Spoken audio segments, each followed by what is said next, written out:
Sound Art introduces an entirely new way to listen to music in your home by combining the best of two products, a revolutionary high-fidelity, low-profile Bluetooth wireless speaker with beautiful artwork.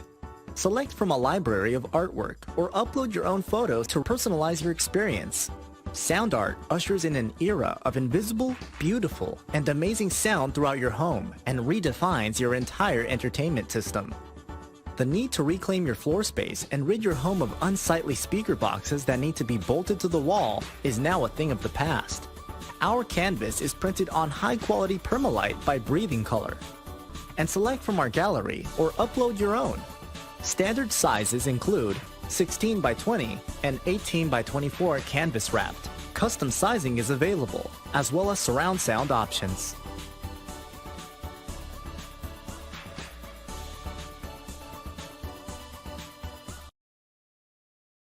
After months of quarantine, we're all interested in how we can become our best self. The team at Permanent Makeup and Cryo is here to help you get the flawless makeup look every day without the extra effort or time. When it comes to your appearance, you deserve the best care that money can buy.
From 3/8 to 3/4, Wisconsin to Florida, we thaw back out and go nearly winter solstice racing tonight in virtual Lakeland, Florida.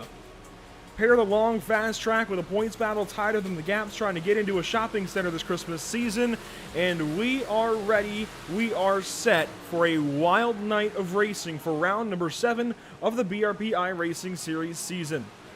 Welcome to the virtual USA International Speedway. Andrew Cardinale IV with Caleb Gladney and Emerson Arden alongside, and we thank you so much for tuning in on Facebook, YouTube, Twitch, and Twitter for the 7th round of the new BRP season. With these big blocks, it is the BV Sports 50 at USA. And Caleb, there's a lot to talk about regarding this race. We'll start off kind of easy, kind of slow-paced, I think. We'll just get right down to the track. It is a paperclip-shaped 3/4 mile oval. It is a pavement track. However, when iRacing added dirt to the service, they added USA International Speedway as a kind of fantasy dirt track, if you will. It's been defunct for a little over a decade now, and it was kind of perfect to fit in along with Lanier as one of the free dirt tracks on the service, and now it's been joined by Lima Land, but originally it was just Lanier, just USA. It kind of fits then. Two defunct tracks, they both got dirt versions, and they both race pretty nicely, as we're about to see. Both beautiful racetracks, as you mentioned, looking at USA International Speedway. And I want to make a note here early that we're jumping into a completely different track than what we had last week at Cedar Lake Speedway. We're on the complete other end of the spectrum. Last week was a very fast and short racetrack. This one a little bit bigger, carries a lot of speed in these corners, and like you said, paperclip fit. So we'll see which drivers adapt to this track better and the most, and also the quickest, as they're currently under practice right now here at USA International Speedway. And there is the slightest, very slightest difference of angle between the front and back stretch. Turns 3 and 4 just a little bit tighter than 1 and 2, almost a bit like Darlington, but much less pronounced. You could probably barely see it even if you put a ruler up to your screen right now. So really the most marginal of differences, I suppose, but I might change things down in 3 and 4. That's the action end of the racetrack anyways. I feel like we're getting ready to go racing, as I mentioned, for 50 laps this evening at USA International Speedway, and the points battle that I talked about being very tight. Yeah, 3 points between Brandon Plank and Travis Miller. Brett rolls only a little further back, so that top 3 on top of each other effectively nearly at the halfway point of this season. In fact, after tonight, you can consider it halfway.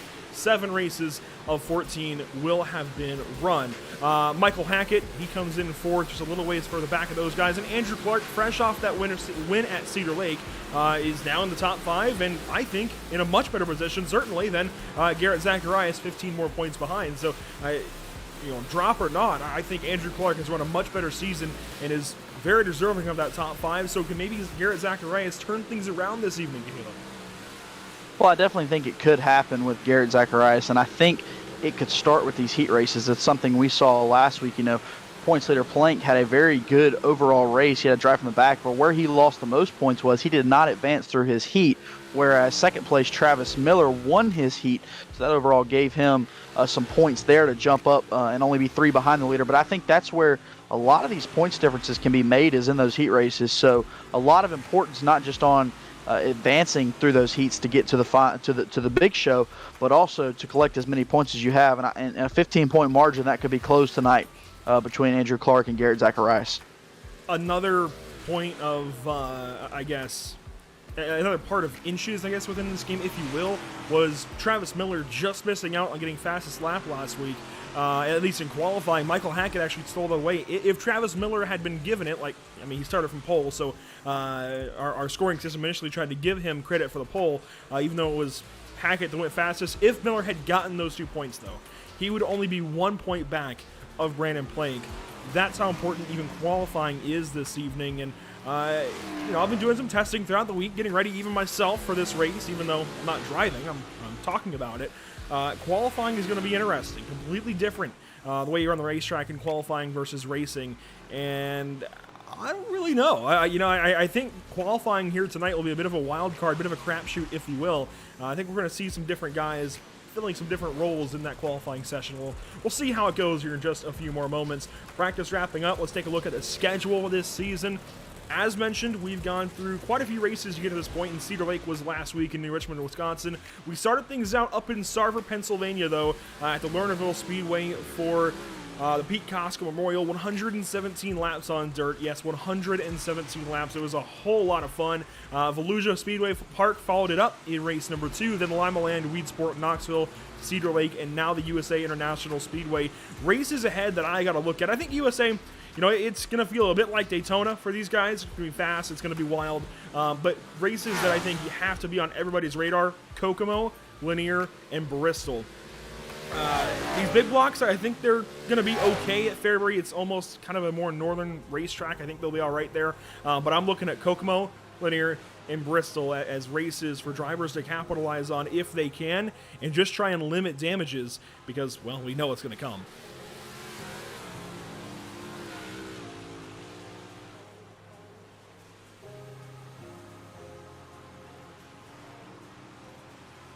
Looks like maybe we lost Caleb Gladney there for a second. Hopefully he returns to us here at the virtual USA International Speedway. But again, I really feel like Kokomo, Lanier, and Bristol, those are places going to be treacherous. They're going to put these guys on top of one another, and we could run into a few issues. Yeah, it looks like Caleb Gladney, his whole system just crashed, so he'll be back here in just a little bit, but we'll keep on rolling as if nothing ever happened. Certainly, I think tonight going to be a wild race. I just think next week at Kokomo going to be even more wild. So maybe a chance for these drivers to settle into a little bit of normalcy. Practice going on so far. As I mentioned, it's coming to a wrap here in just a few more moments. Michael Hackett, fastest in the session so far, looking pretty fast again in that number 84. I don't know what it is, but he has got this hot lapping thing down to a science. Andrew Clark also quick so far. He's third in this practice session. Matt DeRitter sitting in fourth. Jimmy Porter second. Dennis Cardinal's looking good. Mike Wenner out there, the number 23, looking pretty good as well. There's a look at his machine. Even Brett Haas looking good in this top 10. And of course, Brandon Plank, point leader coming into this race, and he's already looking fast as well. So a lot of drivers to watch out for in this race. A lot of drivers to potentially tap as your favorite to get a win this evening. It'll be a fun one. I very much look forward to watching these guys go out there and do their best in qualifying, almost like at the Daytona 500, where qualifying matters so much. We're somewhat within the neighborhood of Daytona, a little further away here in virtual Lakeland, Florida, but somewhat close, and I think that kind of translates over. I do want to thank all the partners here for the BRP iRacing Series. Of course, the namesake of the BRP iRacing Series, Bicknell Racing Products, and MDR Designs, the official graphic design provider of the BRP iRacing Series. Let's not forget Jam Performance, Lindy Direct, Creative Turnings, the Super Dirt Car Series, some fantastic partners of this series, and of course, Beef Esports. This is the Beef Esports 50 at the USA International Speedway. So a big shout out to Beef Esports, one of the teams here at the BRP iRacing Series. You could almost say the flagship team here in the BRP iRacing Series, made up of guys like Matt DeRitter, of course the Beef himself, Corby Daniels, as well as Travis Miller, Jamie Porter, and I believe a few others on that list as well. Our partners here at Pit Stop TV, they do a whole lot for us. You know, kind of alongside everybody here at the BRP iRacing Series. Of course, Tucson Sound Art, Permanent Makeup in Cryo and Maine, Whiplash Media, and BAM Racing Videos by a race fan for the racing community. We've got qualifying on deck now, 3 minutes to get these times in, and already we've got some of the best on the track. Michael Hackett down the backstretch will come around and complete his first lap, his dead lap, if you will, and get to racing. Here in this qualifying session, way out the racetrack, going to try and arc it back down on exit and get a long run up to the green flag. Green flag going to fall for that number 84.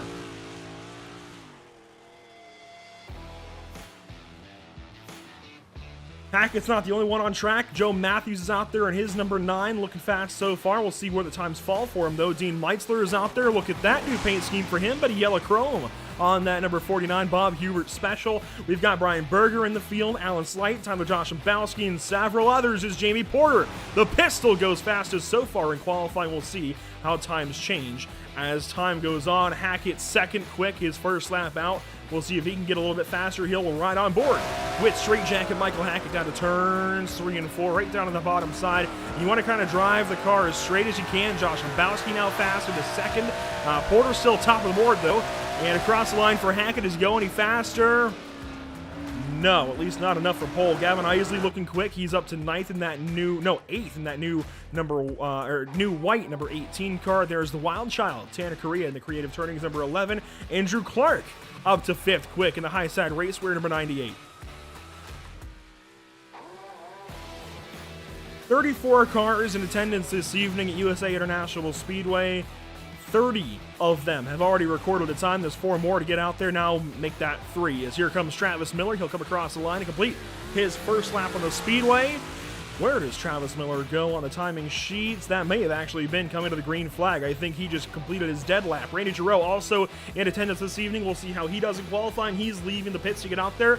Miller down to turn number 3, going to complete lap 1 this time through. He's got 45 more seconds to get his qualifying effort wrapped up and done away with. Randy Giroux, the Big Show, goes 30-second quick. Travis Miller, however, will go with a 22.335. 8th quick on the board. Here's a look at the Big Show. Randy Giroux now working through 3 and 4, it looks like. He'll come up and pop out of turn number 4 and across the line he will go. Does he go any faster than a 23.087? It's a 22.911. That is certainly faster, but how fast is it? Only good enough to go from 33rd to 32nd for the Big Show, but he is much, much closer to the rest of the field. Here's a look at Double H, Wild Bill. Hunter Holberg working through the north end of the speedway, and we've also got Pat Reiser out there in the number 33. So again, 34 cars ready to go racing. I think, I'm going to put an asterisk on this statement, I think we've got Caleb Gladney back in town. Caleb, are you there?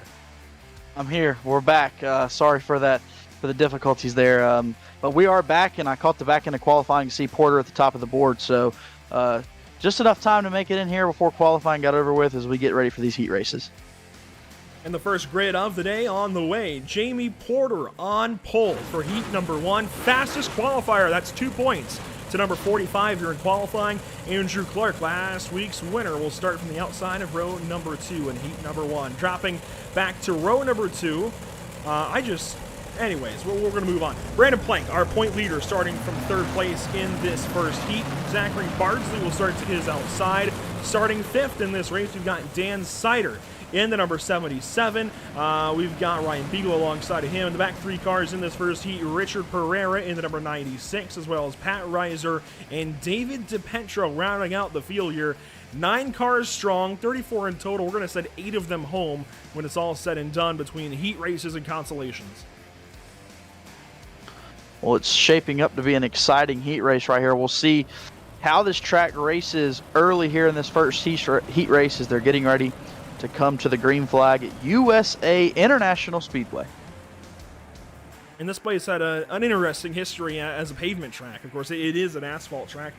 As I mentioned, iRacing put some dirt on it back when dirt released on the iRacing.com sim. It's got an interesting history, certainly a very fast track. Check in around 20-second lap times thereabouts, depending on the car. These guys are only a little bit off of that. I mean, they are moving around this 3/4 mile track. Lap times that rival maybe a half mile sometimes. So, yeah, these guys are certainly getting around here pretty quickly. We'll be seeing speeds of probably 130, I'd imagine, at least, by the end of the straightaway. We'll see exactly where we're up to with the beginning of heat number 1. I want to thank everybody once again for tuning in on Facebook, YouTube, Twitch, Twitter, wherever you're watching from, however you're watching this evening on December the 20th, the last night before winter gets started officially for 2021. Hope you're staying safe with winter weather wherever you are in the world, country, as we get ready to take green flag number 1 on the evening. Jamie Porter, slow out of turn 4, bottling the field up. Green flag flies. We're racing out of turn 1.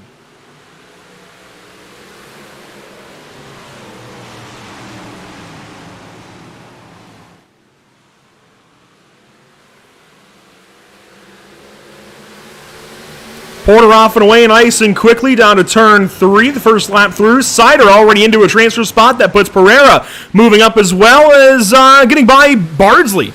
Across the line, Pereira 5th, Bardsley 6th. A lot of racing going on here. Lap 2 of this first heat race. See side-by-side racing. Now they'll jump single file to the backstretch. Back to single file. Porter continues to lead, headed back to complete lap number 3. Second lap done and dusted. Beagle battling there a little bit with Pereira. Bardsley in the mix. He's fallen way back from his starting spot, already on his heels here as DiPetro has really fallen off of this group. Pat Reiser, maybe a shot there to Bardsley. They'll keep going nonetheless. Porter still your leader here on lap number 3, coming to lap number 4 of heat number 1. Porter using the very most bottom part of this racetrack to put down the quickest time we've seen so far in this race. As now we have a new fastest lap. It's Sider with a 22.222. Sider sits there in 4th, and that number 77 But continue out front is Porter, as he will take it all the way to the bottom of the racetrack in turns 3 and 4, all the way down to that grass, and he'll slide up and use that middle groove as well. That's lap 4 completed, halfway in this heat. The transfer spot battle, it's Pereira and Sider right now. Pereira with some assistance, it looks like. Beagle behind certainly is challenging him off into turn number 1 and 2 that time through. And now on the inside, we'll have a go for things for 5th place down to turn number 3. Beagle down to the bottom side. Catfishing down there. Gets the power down, gets on by that number 96, at least for the moment. That is position number 5, but he's got a ways to go for a transfer. Beagle does make it up to 5th. Now he sets his sights on Sider, who has been putting down some quick laps. Sider sits behind the point leader Plank, who's in 3rd, last week's winner. Andrew Clark in 2nd. And Porter continues to lead out front, completing lap 6, now lap 7 of 8. Just 1 lap to go here at USA International Raceway, heat race number 1.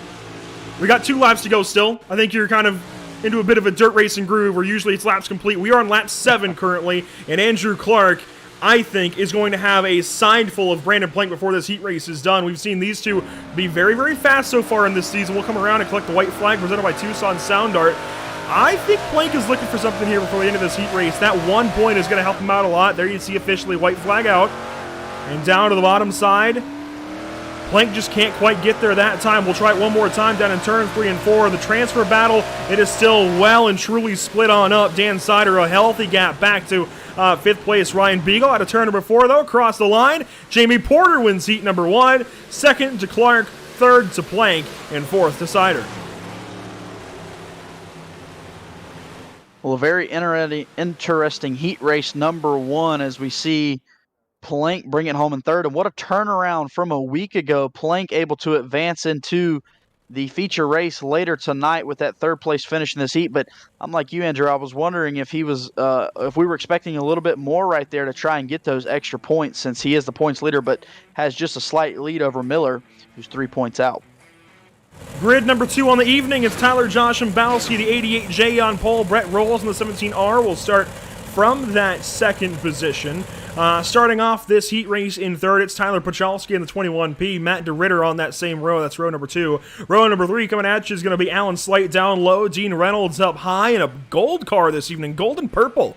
All right. I like it. I like it. Dean Reynolds coming to the grid 6th place this evening. Jeff Sharp on the inside of row number 4, however, in that number 28. On the inside of the Beef himself, Corby Daniels starting 8th place in Heat 2.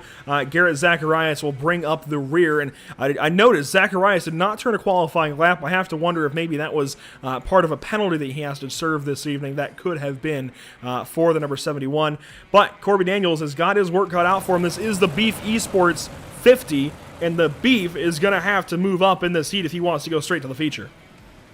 Yeah, he's definitely going to have to, and he's starting up on that outside, which didn't appear to be the preferred groove this evening so far at USA International Raceway. It seems like everybody's trying to jump down to that bottom, but we'll have to see how much this groove changes throughout the evening here as the cars stacking up when we're getting ready for the start of heat race number 2.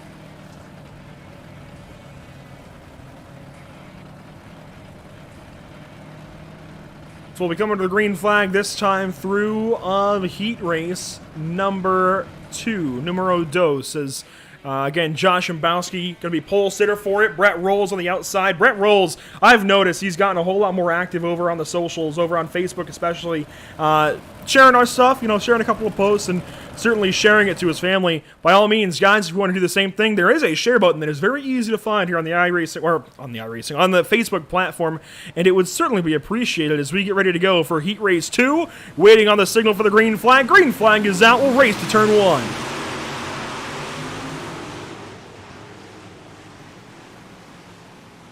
Already some contact. Rolls in trouble. 3 wide out of the 2nd corner. They'll race down the backstretch.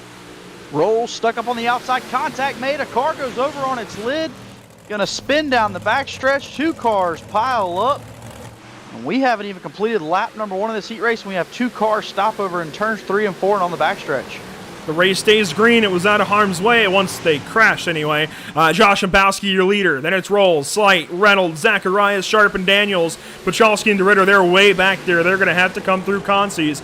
Reynolds and Zacharias for the transfer, though. Ooh, Sharp and Daniels may be getting at a little bit. I'm intrigued by this battle that we're going to be faced with, though, for 4th place. Dean Reynolds having to defend from Garrett Zacharias. If Zacharias can mount to charge, I think he should have that 4th spot.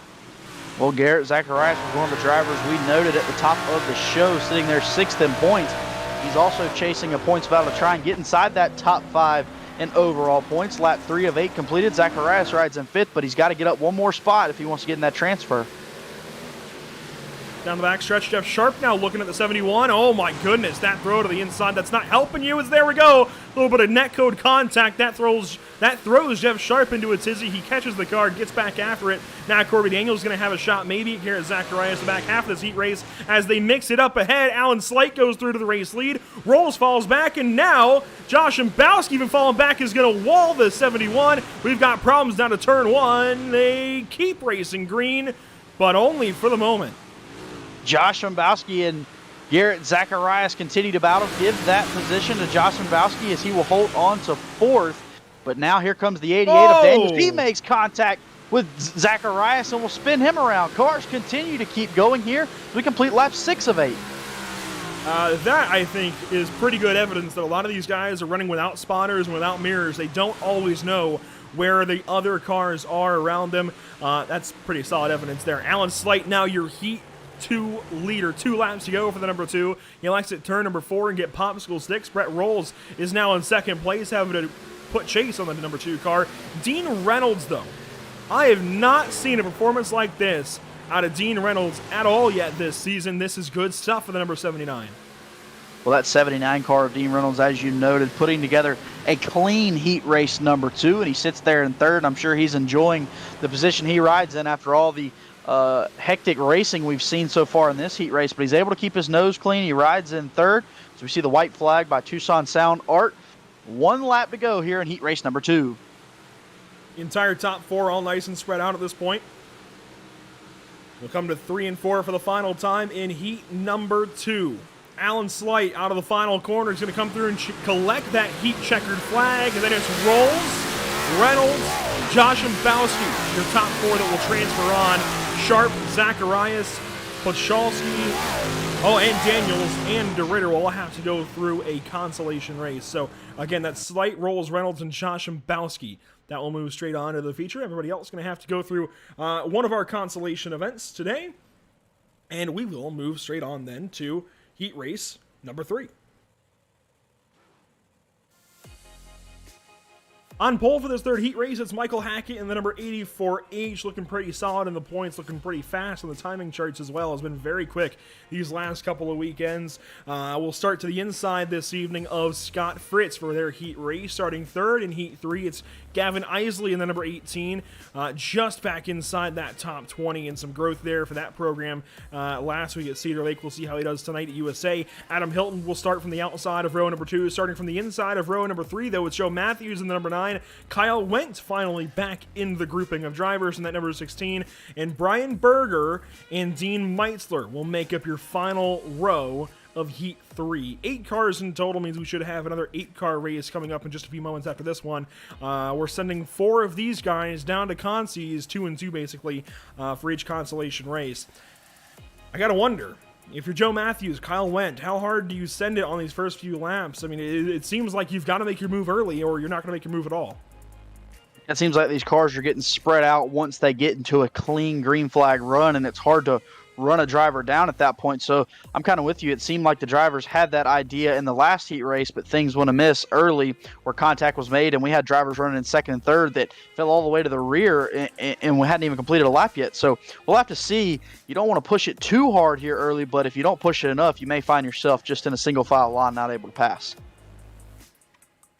Straight jacket Michael Hackett's going to lead us down the back stretch before we go green flag racing in this 3rd heat. Once again, I want to thank everybody for tuning in. Of course, thank our partners here at the BRP iRacing Series. Of course, Bicknell Racing Products, Matt Ritter Designs, Jam Performance, Lindy Direct, Creative Turnings in the Super Dirt Car Series. At a turn number 4, the Elite Performance Industries number 84H going to get us started for Heat 3, waiting on the signal. And finally, that green flag is waving.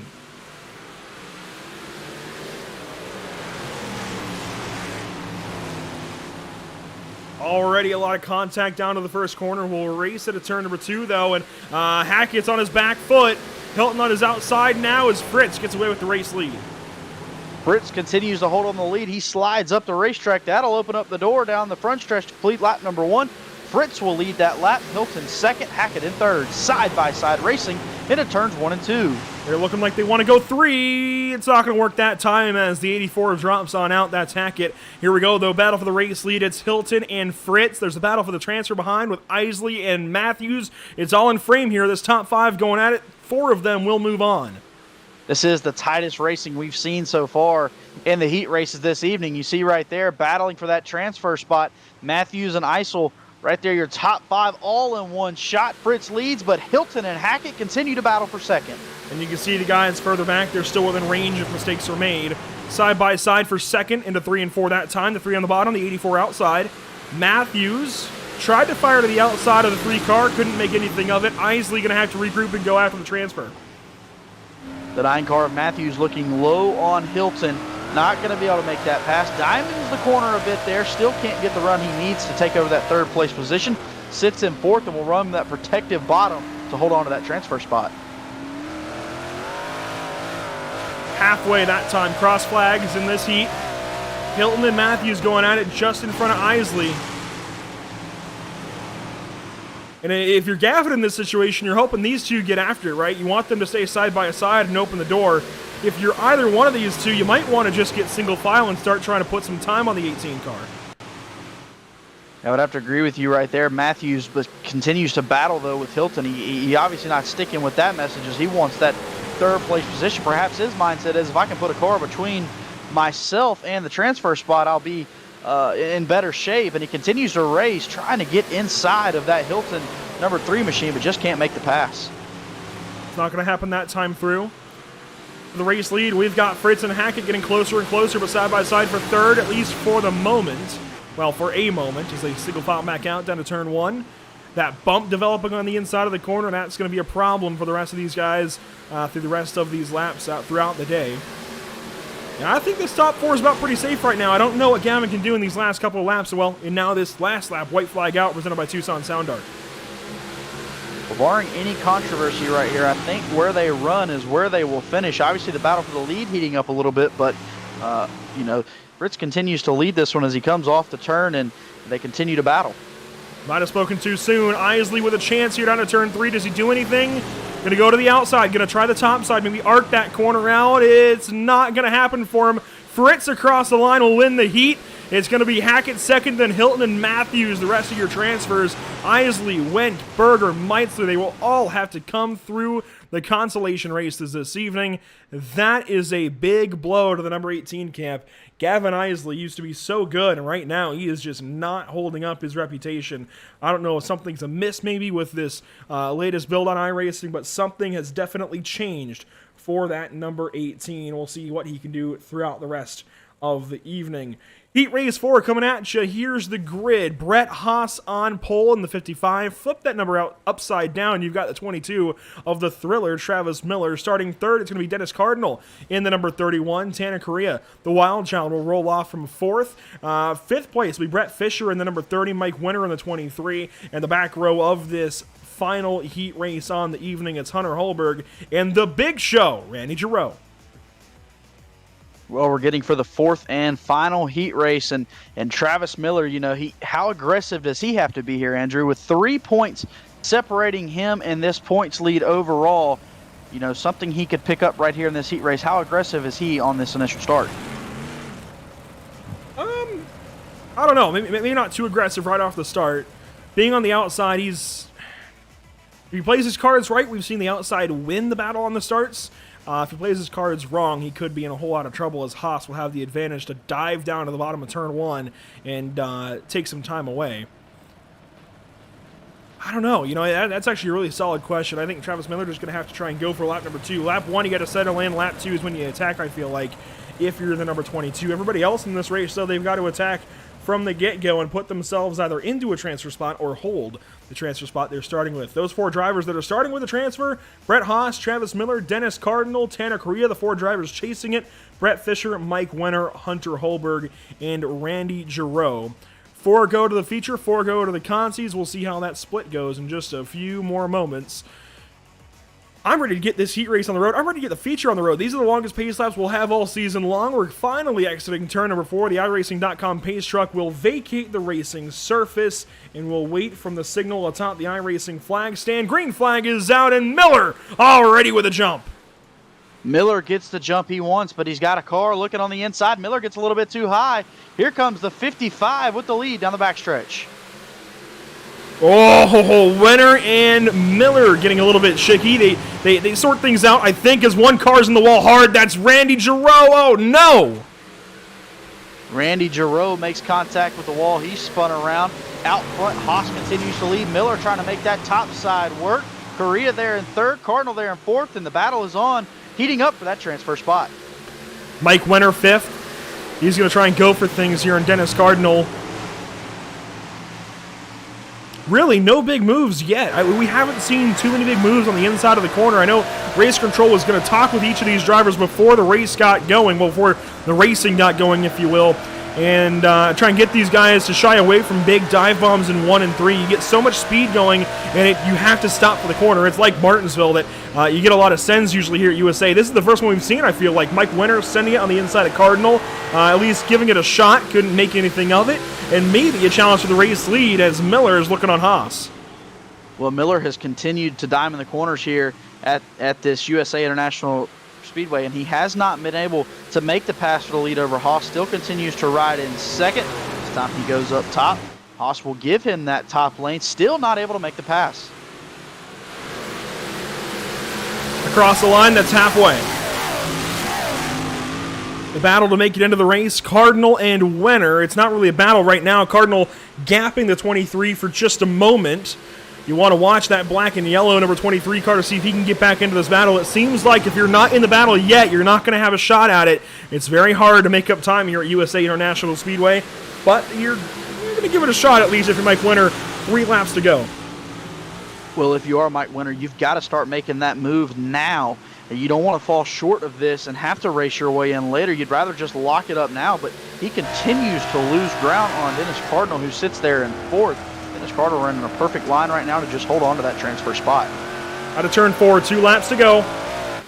Haas still leading, Miller behind. That's your picture up front for the top 2. And there's really not a whole lot else happening just yet. Miller maybe a try down low, arcs the corner off, diamonds the corner off, whatever you want to call it.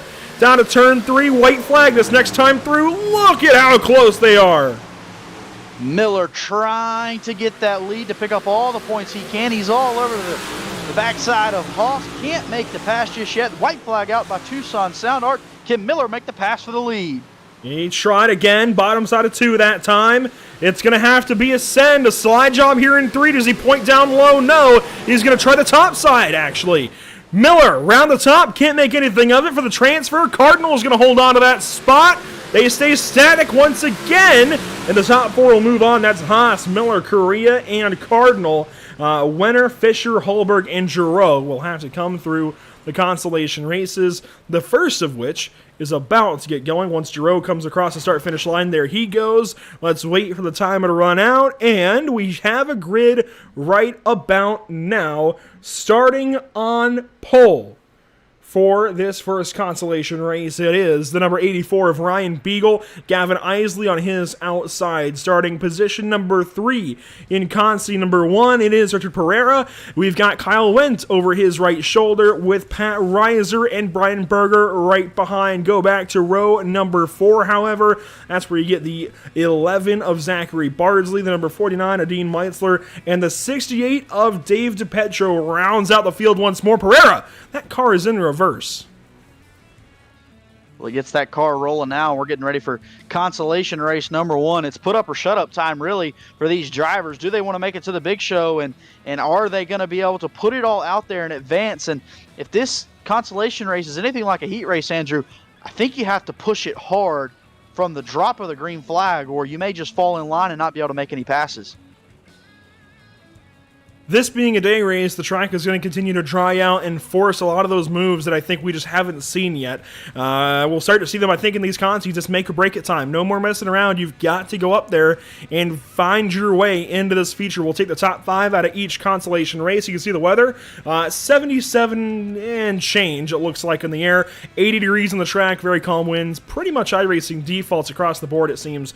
So pretty calm weather. Nothing crazy, but it is a little bit warm and the sun is baking down here in Central Florida, at least virtual Central Florida, and we're going to have a shot at things in just one more pace lap. I got to ask, we've had now 2 rounds of heat races. We're into our second round of consies with you here on the BRP iRacing series. It's pretty quick, isn't it? Yeah, it's very quick. You don't have a lot of time if you mess up or if you even don't mess up. If you put down a poor qualifying lap, you don't have much time in these heat races to work your way up through the field, just 8 laps, and even in this consolation race. So things move fast here, and it's another challenge presented to these drivers. Out of turn number 4, the pace truck will head back down to the safety of pit lane, and we've got another shot to go racing. Beagle, your pole sitter. Then it's Isley on the outside. Green flag, they all kind of get all nice and twisty down the front stretch and down to turn 1 for the first time of 10.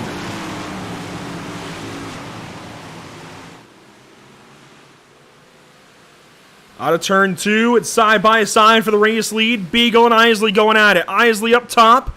Gonna roll that top side. What a corner for Gavin Isley. That bottom side just is not worth it. That was textbook dirt racing using the top side right there by Gavin Isley. He continues to use that. That will propel him to the race lead as Beagle searches down there on the bottom. But Isley using that top once again, still side by side, Andrew. Beagle down low, still trying to drive through that slick. Here comes Pereira, safely in the top 5 for now. He wants to go to the feature, but he wants to do it in first or second in this consi. There are no points paid for these consolation races. This is just to add up the last 10 in the order, and we've switched spots up front. Now it's Beagle up top, Isley down low, and Gavin Isley is a bottom feeder. Can he do anything with it? 3 wide for the race lead. Pereira now in the mix. 3 wide, all going for the race lead. Beagle trying his hand at the top side. It'll work for him as he will jump out and hold that lead. Isley down to the bottom of the racetrack. He's trying to secure second from Pereira. Pereira going to use that top side and follow the leader, Beagle, all the way up to second. And look at things back here for the transfer as well. Brian Berger holding on to it for now, but Pat Reiser is on his coattails. And don't count Dean Meitzler out yet. 7th place, that could quickly become 5th. He's just got to get a string of corners together, and he's there. All these drivers continue to battle for this transfer spot right now. Right now it belongs to the 60 of Berger. Berger rides there, but Reiser's there in 6th. He's got something to say about it. They continue to race on. Beagle leaves, Pereira 2nd, Isel 3rd, Went 4th, and Berger sits in 5th in that transfer spot. Reiser pointed the car south into the corner there, tried to take a crack at things. Nothing works that time. We'll try it again in 1. Not a great entry. Up the racetrack he goes. You saw the nose of the car leading that push, and that is not how you want to corner on a dirt track. Usually the right rear is further out to the right than the right front. That time, not the case. Yeah, and he put a bad corner together just a lap before, and that has allowed for that 49 car of Meitzler to close that gap right here. Meitzler, like you said, if he can just put a few good corners together, he could be knocking on the back door of Berger trying to get into this transfer spot. But right now, his battle is with Reiser. Down the back stretch, lap number 7 of 10. Meitzler and Reiser going at it. Meitzler, some connection issues, almost drifts up into Reiser. That could have been disaster for these two. They've got 3 laps to go to move up to Brian Berger for a transfer. Up front, Pereira and Isley still going at it, but Beagle has taken off. Well, it seems like once Beagle made the pass using that slider on the bottom of the racetrack to get the lead, he is checked out up front. So Beagle flexing the muscle a little bit, something we didn't see in the heat race that we're seeing right now in this consolation race as the battle is heating up behind him for second. Pereira and Isel continue to race for that one into turns 1 and 2. Meitzler in trouble, Bardsley slow as well. Those two drivers a lot of damage. They continue on though. We stay green flag in consolation 1. Side by side for second. Maybe still is a little bit of contact to the wall. Maybe the right front of Isley as well. White flag presented by Tucson Sound Art this time. Neither one of those drivers, Andrew, got the corner they wanted, but they both continue to battle. Second still belongs to the 96 car as he'll race off of turn number 2 and down the backstretch. Isley falling back now. He's dangerously close to losing a transfer. Berger is still the final driver in. Isley's now going to try the bottom of Wendt, try and get that spot back. But out of turn 4, it's all Ryan Beagle up front. Takes the win in Consi 1, and then second goes to Pereira. Third at the line barely goes to Kyle Wendt. Isley makes it through. Berger the final transfer. So what a consolation race number 1, as those 5 drivers will advance to the big show. We got one more consolation race up and coming, but what a first one right there. And if that previews anything we're going to have in the second one, it's setting up to be an interesting night right here on Pit Stop TV. Pole position for Consi 2, it's the Beef, Corby Daniels in the Beef Esports 50. He will start from the inside in car number 88. Mike Wenner, the outside of him, starting third will be Jeff Sharp in Consi 2 on the inside of Brett Fisher. Starting to the inside, though, of row number 3, it's Garrett Zacharias in the 71. Hunter Holberg, Double H, will roll off from 6th in this field. Tyler Pachalski going to start things off in 7th for this second Consi. The big show, Randy Giroux, he's going to fight from the top side of row number 4, while Matt DeRitter brings up caboose for this one. And what a view that's going to be here for Matt DeRitter coming to the green flag in that number 03 car. Getting ready for consolation race number 2, setting up to be the final race before the big show. As I said it for the first one, it's still put up or shut up time for these drivers. 5 advance, the rest will go home. Man, Andrew, when you put all the chips to the center of the table, this is what you have. Yeah, I don't know. Some of these guys have got to get this race going. Especially if you're Randy Giroux. I mean, he's only made, I think, 1 feature this season. Joe Donahue would know. I wouldn't. I can barely keep all these races straight in my head all season long. But Randy Giroux, I think, has only made 1 feature so far, coming off, I think, one of his best seasons ever in the late models earlier on this year. So maybe a little bit out of practice to start, but at some point, the wheels have got to get turning for that UNOH student. And of course, sure, just went through, exams, finals, whatever. So probably a lot of that on his mind lately, but he has got to have a good consolation race here this evening if he wants to make the feature. He's got to get something rolling for his points hopes this season. The Beef will start to the inside of row number 1. That's because he is pole sitter for this consolation race, the second one of the evening. Out of turn number 4, he's going to light those rear tires up, and we're green flag racing in Consi 2. A bad start, though, for Corby. He's already in second. Bit of contact throughout the pack. They sort things out. I think they'll all be okay on the backstretch. Ritter and Pachalski, the very back end of things. The transfer spot, though, it's currently Zacharias. Holberg looking up top. Holberg trying to get that pass. There they go. Part of this race, contact made. Oh, 2 more. goodness. Another car comes in. And a big hit there on the front stretch as we came to complete lap number 1. I'm surprised that's no yellow. Pachalski tumbling over the dirt will stay green. The top 5, I think, are about to be it, as another issue for Holberg back here. He falls all the way down to 9th. He had some kind of issue, I think, with with Garrett Zacharias even further after the fact. The race leader, though, after 2 laps is Mike Wenner. He's got almost a second back to second place, Corby Daniels. Then it's Fisher, Sharp, and DeRitter, and they are all safely into this race by 3 seconds. Well, Andrew, you've been seeing these guys race for a lot longer than I have. You would think that these 5 drivers, knowing they're locked in how they run right now, would they just continue to run a clean race and stay in line and just take the transfer? Or do you think these drivers are going to continue to battle to try and gain position?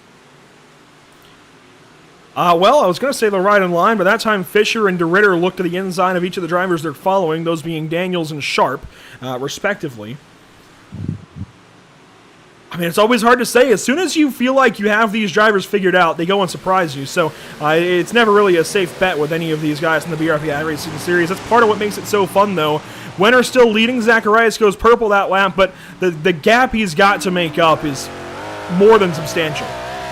It really is. He's going to need some trouble between those top 5 guys, and that's something we can still see here with 5 laps to go. Is just when I thought, like you said, these drivers might be locked in, I thought to myself, well, these drivers, if they continue to battle, something could happen, and Garrett Zacharias could be sitting in the exact spot he wants to be. They are still mixing things up front. Daniels in the fence a little bit. Fisher trying to get that spot. And contact, Sharp in the wall. DeRitter goes on through, but Sharp is flipping in turn 3. That's going to get left green again. The second car to flip in this race. Garrett Zacharias now will jump into that transfer spot. He rides there in 5th. And what a turn of events here in lap number 7 of 10 in the second consolation race of the evening here at USA International Speedway. Now DeRitter on Fisher. This is for 3rd. Zacharias, he's got 2 seconds to Sharp. So long as he doesn't make a mistake on his own, he's in. These guys all in transfer spots as well. DeRitter blinking a little bit. That could spell trouble. Ritter looking to the inside of Fisher right here. These guys still racing so hard, knowing they're locked in to where they are. 3 laps to go right now, coming to 2 laps to go, and they're racing like it's lap 1 and they're on the bubble. Here comes Winter, 2 to go this time. Popsicle sticks in the air. Then Daniels, Fisher to Ritter. There's Zacharias. Then the gap back to Sharp. And even further back, you see Randy Giroux. Hunter Holberg is somewhere even further back than that. Side by side go to Ritter and Sharp, or not Sharp, to Ritter and Fisher, that one. Those drivers continue to battle there for 2nd, 3rd, and 4th. White flag in the air by Tucson Sound Art. To the inside they go, racing through turns 1 and 2. Ritter took a shot that time, no dice. Gonna have to try one more time. Thankfully, they are all very safely in at this point. Winter, your race leader, and out of turn number 4, it's all Mike Winter for this consi. Out of turn 4, though, Daniels barely over Fisher and DeRitter. And Zacharias will move on into the feature as well. Those are your 5 from this race, while Sharp, Giroux, Holberg, and Puchalski are left no choice but to go home. And that consolation race, Andrew, had everything. We had a hectic start, and we thought the 5 drivers or where they were running, it was how they would stay. More contact was made later in the race, and just like that, Garrett Zacharias put into the show. Pretty wild way to start things out, and we've still got a little ways to go before we go racing. We've still got 50 laps of racing here at the USA International Speedway. We're going to take a quick break. We're going to step aside for just a few moments and be back to you in just a few for feature racing. With the BRP iRacing Series, this is round number 7, the Beef Esports 50.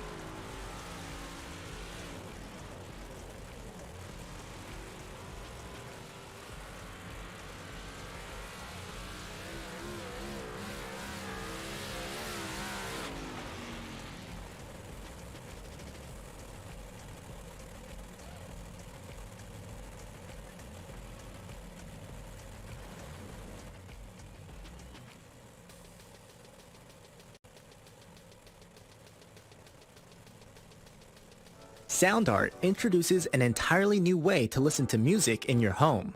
By combining the best of 2 products, a revolutionary high-fidelity, low-profile Bluetooth wireless speaker with beautiful artwork.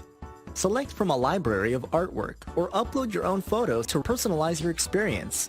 Sound Art ushers in an era of invisible, beautiful, and amazing sound throughout your home and redefines your entire entertainment system. The need to reclaim your floor space and rid your home of unsightly speaker boxes that need to be bolted to the wall is now a thing of the past. Our canvas is printed on high-quality permalite by Breathing Color. And select from our gallery or upload your own. Standard sizes include 16 by 20 and 18 by 24 canvas wrapped. Custom sizing is available, as well as surround sound options.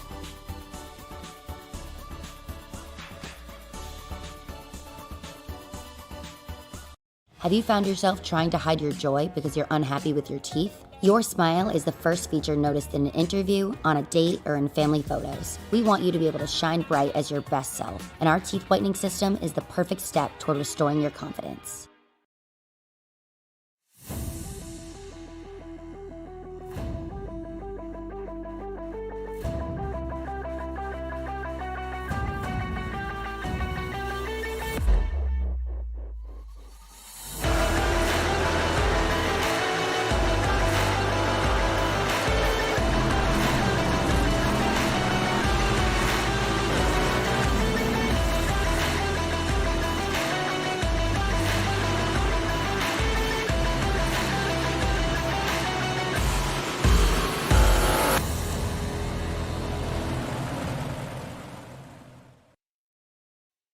Have you found yourself trying to hide your joy because you're unhappy with your teeth? Your smile is the first feature noticed in an interview, on a date, or in family photos. We want you to be able to shine bright as your best self, and our teeth whitening system is the perfect step toward restoring your confidence.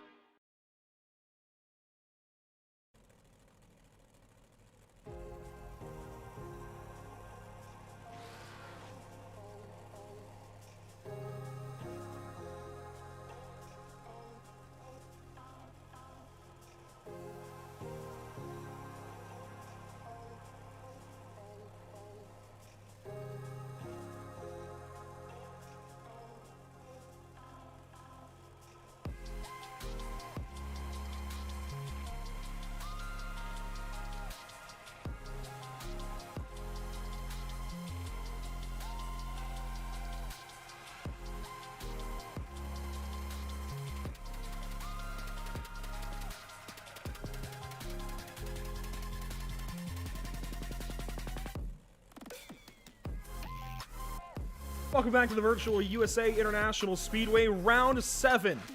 That's right, Round 7, already about halfway through this season of 14 races. In fact, after tonight, it will be halfway.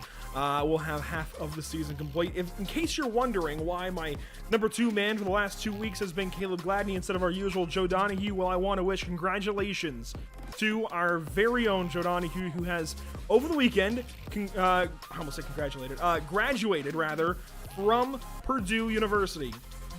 Our boy, Joe Donahue, has graduated from college. It's really, really cool, honestly, to think about that. We've known him now for a couple of years, and through his kind of trials and tribulations through school, he's worked on through and has graduated as of this past Saturday. So everybody watching, if we can get a big old congrats to Joe, that would certainly, I'm sure, put a smile on his face as we get ready to go racing for 50 laps this evening. Caleb, welcome back then. This is the USA International Speedway, and we're just waiting on that little timer top left to click on down, and we've got a field ready to go. Well, the field is getting ready to roll. We're done with the qualifying. We're done with the heat races. We're done with the consolation races. They've all been what we expected, and now we got 50 laps of mayhem right here at USA International Speedway. And starting on pole, after winning at Knoxville a couple of weeks ago, qualifying with the fastest time of anybody in the field tonight at USA, and winning his heat race, Jamie Porter, the pistol, on pole this evening at USA. He will start to the inside of Alan Slight, outside pole in that number 2 car. Starting third, it's Scott Fritz in the 48 with Brett Haas on his outside. One of those guys who's been oh so fast lately. Andrew Clark will start from 5th. Brett rolls 6th. Starting 7th in this race, it's Straight Jacket Michael Hackett in the 84H with the Thriller Travis Miller outside. Starting 9th place, Brandon Plank, 2-time winner on the season and point leader. He starts to the inside of Dean Reynolds. Rolling off in 11th this evening, Adam Hilton to his outside, Tanner Correa in the number 11. Rolling off in 13th is going to be Dan Sider along with Tyler Joshimbowski in the 88. Rolling off 15th, Joe Matthews to his outside in 16th, Dennis Cardinal. 17th is going to be the driver of Jamie Porter. 18th. We had a bit of a mishap. We're going to roll back on through here. We'll catch up. Stand by. We're getting there. 17th. There we go. There we go. 17th is going to be Ryan Beagle. 18th, Mike Winter. 19th rolling off today is going to be that number 96 of Richard Pereira. And the 20th rolling off position is Corby Daniels. 21st this evening, it's Kyle Wentz on the inside of row number 11 with Brett Fisher outside. Starting 23rd, it is none other than Gavin Isley. Bottom feeder himself could come back alive this evening. We'll see as Matt Ritter starts to his outside. And back row of 26, it's Brian Berger, Garrett Zacharias. As actually, it looks like we've allowed 28 into the field this evening. Don't know how that one was managed, but Pat Reiser and Jeff Sharp, they're both in the race. All right, we'll take it. 28 cars then in the field for this one this evening. Usually 26, but hey, that will work out. Jamie Porter is on pole for this one. He will lead us to the green flag here in just a few moments. And then it's 50 laps. Caution laps counting because of the track size. And we will get this show on the road. Waiting for the signal atop the iRacing.com flag stand as the iRacing.com pace truck is back in pit lane. Everybody gets squirrely on the flat front straightaway. Green flag is out to turn 1.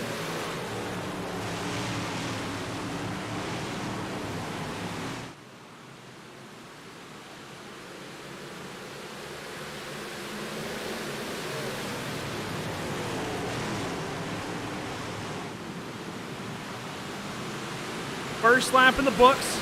Porter still leads. Everybody comes on by the speed shot for the first time at speed. Out of turn 2, it's Jamie Porter still out front. Slight now in second. Everybody making a whole lot of contact behind. They get it figured out. Slight rides there in second behind the leader, Porter. What a start to this race it was. Everybody jumping up by the wall. The front 4 cars all ride single file in line. Slight trying to hold off a battle from Fritz and Clark early in this one. Further back, first side-by-side, that's Hackett, who now slides in front of Brett Haas. Rolls now, looks up high, Plank down low. Miller with him, and a side-by-side now for third as Clark gets to the inside. Going to take a shot at things here for second, maybe. Looks, can't get it done. Clark wanting to go back-to-back, and it's going to start here early as he's trying to get second away from Slight. But here comes a run from Fritz. Fritz pushes down the front stretch, will settle back there in fourth, but that 98 car of Clark tries once again for a slider, can't make it stick. He'll settle in fourth.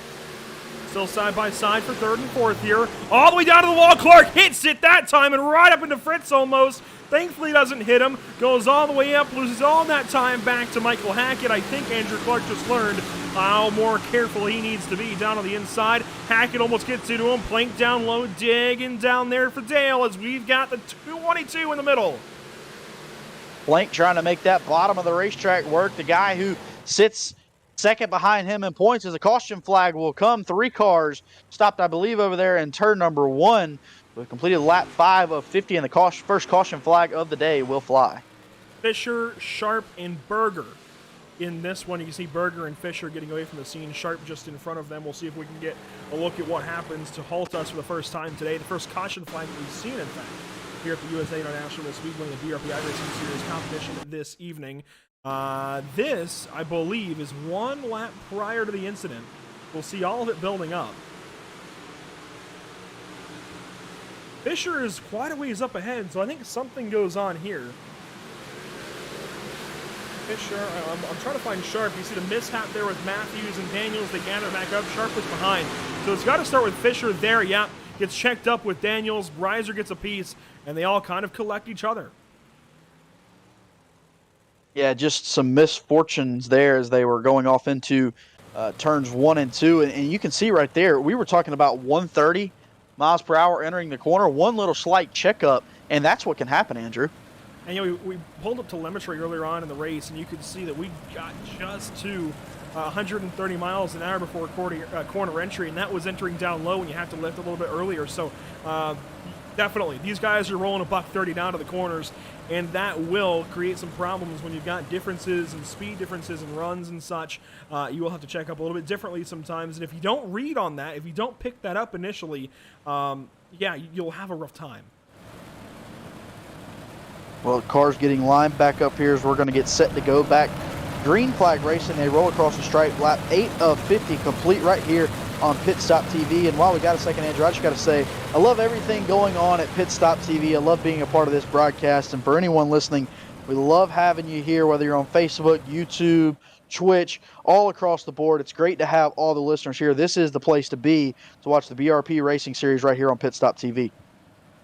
And it's a pleasure to have these guys on the channel. It really is. 26, or in this case, 28 amazing dirt racers on this iRacing.com sim in big blocks every Monday.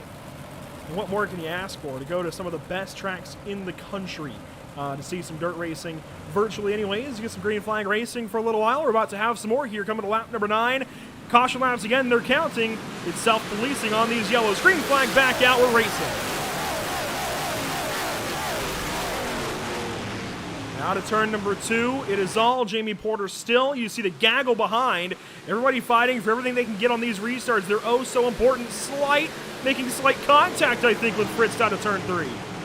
Slight goes all the way to the bottom of the racetrack, trying to slide up in front of Fritz, but look at the run.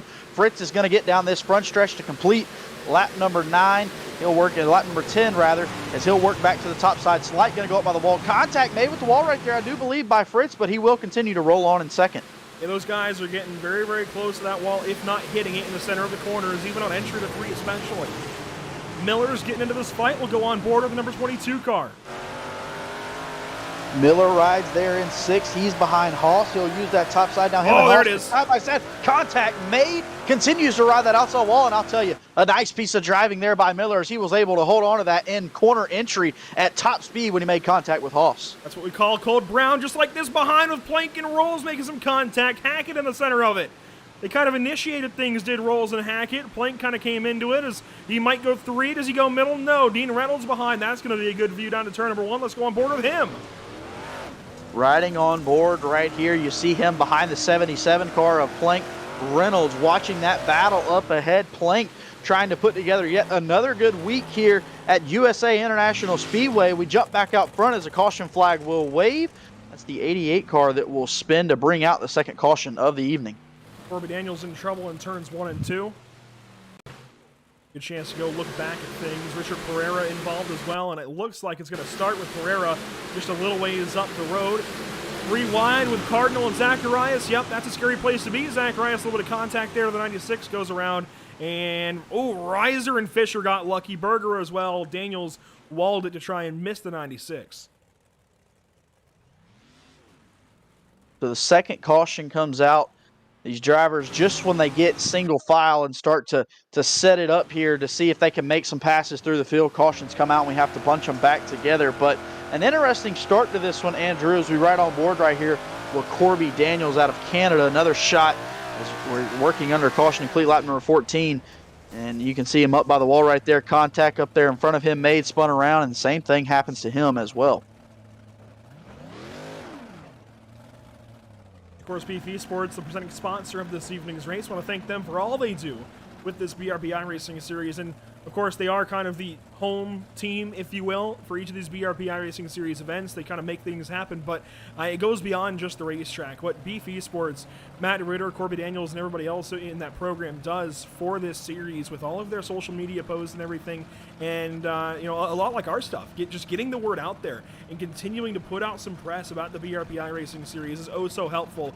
And I think a lot of esports teams could take a page out of Beef Esports' book as far as kind of how to run things, honestly, be it on iRacing or not. Honestly, just the content that gets put out is really quality stuff. And a big shout out to everybody at Beef Esports for what they do and what they help with here for the BRP iRacing series.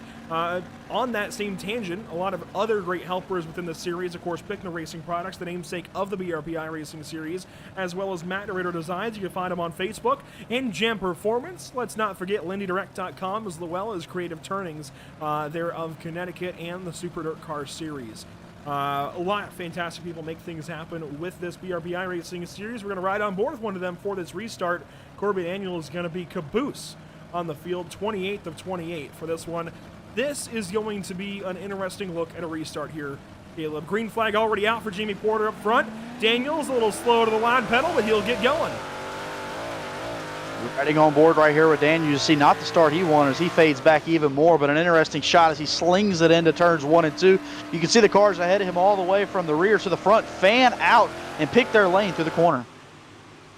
Move a little further up. This is right in the midfield, 4 wide. Hilton goes the outside of Reynolds. Across the line, we'll complete our first lap back green, and there's contact with Reynolds and Korea. That's a yellow on the way. Korea, oh my goodness, Dean Reynolds. Dean Reynolds, who was having a top 10 run so far today. Not what you want to see there for him, and he's put together, Andrew, quite an interesting evening so far this afternoon. He's actually been pretty quick, and this is not what he wants to see. Jeff Sharp was in that. This is the biggest one of the day, it looks like. It's all going to get started with Dean Reynolds and Hannah Korea right where we went back up to when we rejoined these guys. Hilton was on the outside. Beagle down low. That really complicated it. 4 wide out of the corner is never really going to work. They all tighten up. Reynolds, Hilton, Korea, and oh my goodness. What a hit for Dean Reynolds. Thankfully, that's virtual. Sharp gets turned into it, trying to miss it, I think by Kyle Wentz. So the caution flag will wave once again, 3rd of the evening. Appreciate the replay right there, provided by Pit Stop TV. Riding on board right here with Kyle Went. He goes to the bottom of the racetrack. We'll see what it looked like for him riding on board here for this crash.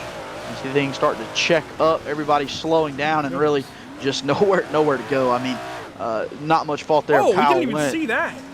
Wow, that was after the crash. I mean, that car was airborne, and that's the 88 car of Tyler Joshimbowski, who was having a pretty good run today. So, wow, that was after the yellow completely. A lot of trouble so far in this one for a few drivers. This race is moving along nice and quickly, though. And I think this is good to have for these races, where fuel could become an issue if we were to run a lot of laps, even under yellow. We could eventually run out of fuel before these guys get a green flag finish to this race. This is self-policing at this point. What the series is saying is, hey, we've got 50 laps, and you can use them up under yellow. You can go out there and make desperation moves if you want a lap 20, or sit back behind and set a guy up with a quality pass, and you guys have more green flag racing to get it all done. I like this, and I know dirt racing is kind of taboo to count caution laps. I get it, but I like this self-policing thing where drivers, it's up to themselves. I mean, either race or don't. Yeah, I agree with you right there, and especially with a race like this where it's such a big track and 50 laps. I mean, we still have 30 laps to go, and it kind of leaves it in the driver's hands, Andrew. Everything about this race and all these races really is up to the drivers. If you want to have a restart fest, you can. If you want to have green flag racing and see the track change, you can do that as well. So again, I love that it gets kind of left to the drivers, figure it out, have a good race or not. And oftentimes, more often than not, they have a good one. We're going to come around to take 30 laps to go this time by the flag stand. Porter up top this time for the restart. Gets fired off, and Fritz falls way back. Not the start Fritz was wanted. He'll jump up to the outside, which will delay the rest of the field as Rolls will sit there. And fourth contact made. Fritz up into the wall, riding the wall, still up there. Going to come over onto his lid. He'll come back down on all four tires. Caution is out. Right when we see the green, we see the yellow again. And Fritz, who was on the outside of that front row, brings out the yellow once again. Let's go back one more time. This time, Scott Fritz got a bad restart. Never was able to regroup. Let's take a look at things for the number 48 car. And I think he was just kind of caught off guard by Porter now being up top, not being able to see him as well. He's got to look right instead of left.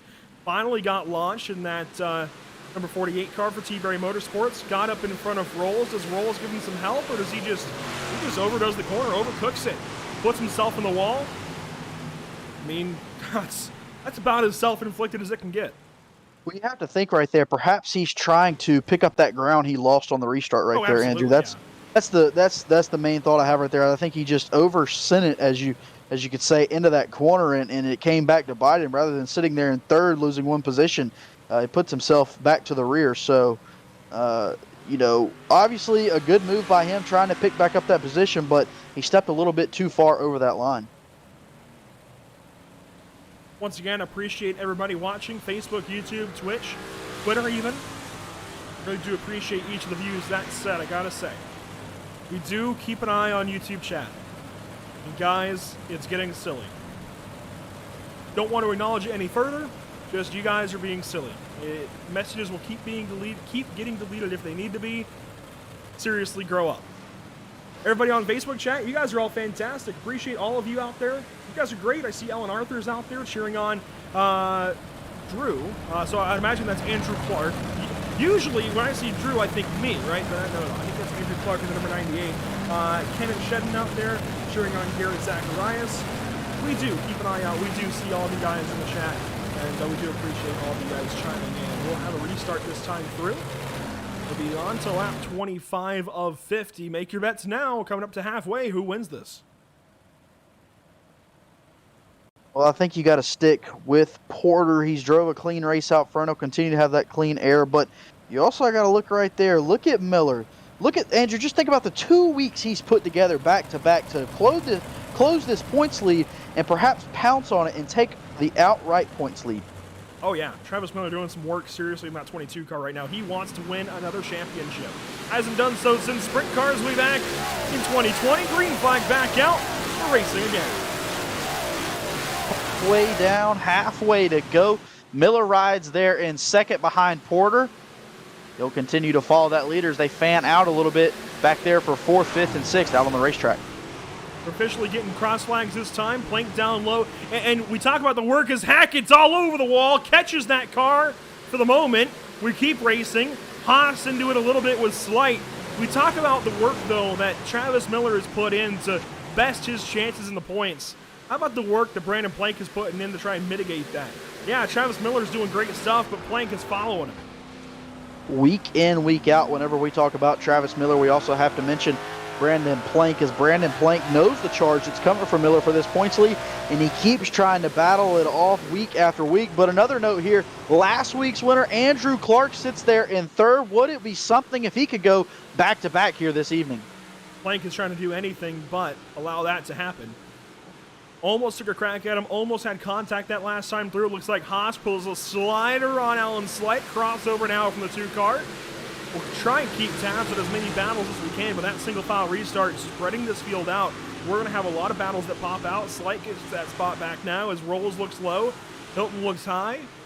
And Haas tries to get that spot back. Haas using the top side of that racetrack. Slight continues to use the bottom. It appears it's been Slight's favorite way around this racetrack is using the very bottom, as the caution flag will fly once again. I'm not sure what exactly happened, but we can see it came at the rear of the field. Comes somewhere back there, I think. May not have, honestly. This might be one that we lose.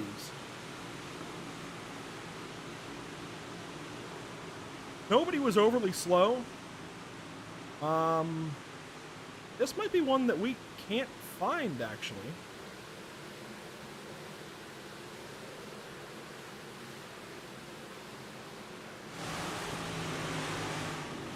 Oh, there you go. Matt DeRitter and Tanner Correa at the same time into the wall there. Pat Reiser gets Correa picked up quickly enough that he rolls on. That's why we couldn't find it at first. But by sheer dumb luck, find Tanner Correa and all of that. He followed, I believe, his teammate there, and Matt DeRitter into the fence, and those are some big problems.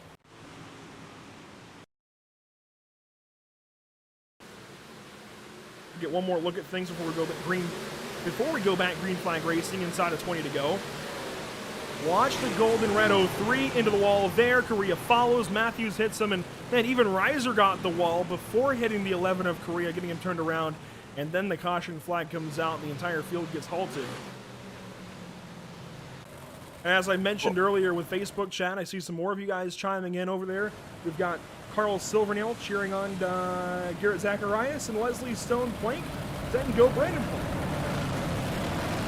Well, these drivers have their fans, and you asked them to pick their favorites here with just halfway to go. Well, now we've clicked with 19 laps to go, and this was where these restarts become oh so more important. You know, we had our first caution when we had only completed 10 laps, and we had 40 laps to go. Well, now we have 19 to go. We're past the halfway point. Porter has continuously been able to put good restarts together, but he's got 3 hungry drivers, I would say, right behind him. You talk about the 22 car of Miller there to his outside. He's looking maybe to pounce on this restart. We're getting ready to find out with just 19 laps to go.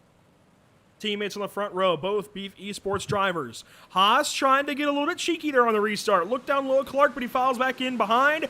Green flag is out one more time. Porter jumps to the outside of this race, to the racetrack. Miller follows him to the outside, trying to get that run off the corner. Can't make the pass for the lead. Porter continues to lead this one. Clark down low, slide job from the 98. Tries to find something. Couldn't really slide that time, really. Too many cars up top, not a hole to get in. And that's one lap complete from the restart. Still Porter, then Miller and Clark trying to do something down low. Another big send. Bart must have heard us talking on the broadcast. Oh, there we go. Winner's around. And there it is. The contact made. Everybody, though, keeps rolling on. No caution so far, Andrew, as everybody falls back in line as we speak. Contact still being made throughout the pack. Yeah, Winter came right back up the racetrack like a wrecking ball, hit the Ritter into the fence, but they continue on. Props to all of them. We keep racing. You can still see that black and green 98 trying down low, but nothing yet. He just can't find anything down there. Now side by side with Plank. Plank has gotten up alongside and passed, at least for the moment, put his nose ahead of that 98 car. They'll race through 3 and 4. If you're Travis Miller, you need Andrew Clark to keep hounding that 77. Keep him busy. Try and put him another spot behind him. Will Miller right now sits there in second. That's exactly what he wants to see, is to keep that points leader not just behind him, but yet another spot behind him while Miller works on the leader of Porter. And you got to think Miller right here, if this race goes green flag, has got to set up 15 laps to try and be able to make that pass on Porter. And it's just as I say that, caution flag comes out once again. One half of Beef Esports leads the race. The other half, unfortunately, in trouble on lap 36. I think it's going to start with Matt DeRitter, number 03. Beautiful paint scheme on that car. That's the work that Matt DeRitter Designs can do. But unfortunately, he's got some trouble here in his buddy turns him around. Tanner Correa right into the back end. How many times have we seen that, unfortunately, playing follow the leader in one line or another? Just a little bit of contact, tweaks the guy around, and that's caution. That did bring out another caution here. 14 laps remaining in this race right here on Pit Stop TV. Matt gets back on the racetrack here. Got a fast repair, gets back out there. Started 24th, now drops back down into the 20s, somewhere about 24th. Corby Daniels will line up in front of him. And Corby started 20th in this race, so he's negative a few spots, but I think he has an opportunity here in these last few laps to get a few back. He's racing Tanner Correa, somebody he's raced a lot, along with Pat Reiser, Brian Berger, a lot of the same guys that a lot of these guys know. Up front, pace car light's still on. We'll go one more time around. Well, it's setting up, I do believe, here for a 12-lap shootout to the finish. And, you know, we've talked a lot about these drivers that are trying to catch Jamie Porter, but let's talk about him. You know, it hasn't come easy for him. He's had to put together quite a few good restarts, and he's thinking maybe I got one more in me right here to hold off these hungry cars behind him. Just on the far side, I guess, no, on the near side, if you will, of 10 laps to go. I want to thank all of our partners with the BRP iRacing Series. Leading off, of course, with the namesake of the BRP iRacing Series, Bicknell Racing Products, alongside Matt DeRitter Designs, Jam Performance, Lindy Gas and Equipment, Creative Turnings, and the Super Dirt Car Series. Still some 27 cars in the field, it looks like. A few of them a few laps down. Certainly, Jeff Sharp is one lap down, actually, at 27th. But everybody else on the lead lap, it looks like. Just one car is parked. That's Scott Fritz. And an opportunity for everybody to get a little bit of glory here on another restart. 12 laps to go. Over the jumps out of turn 4. Green flag back out.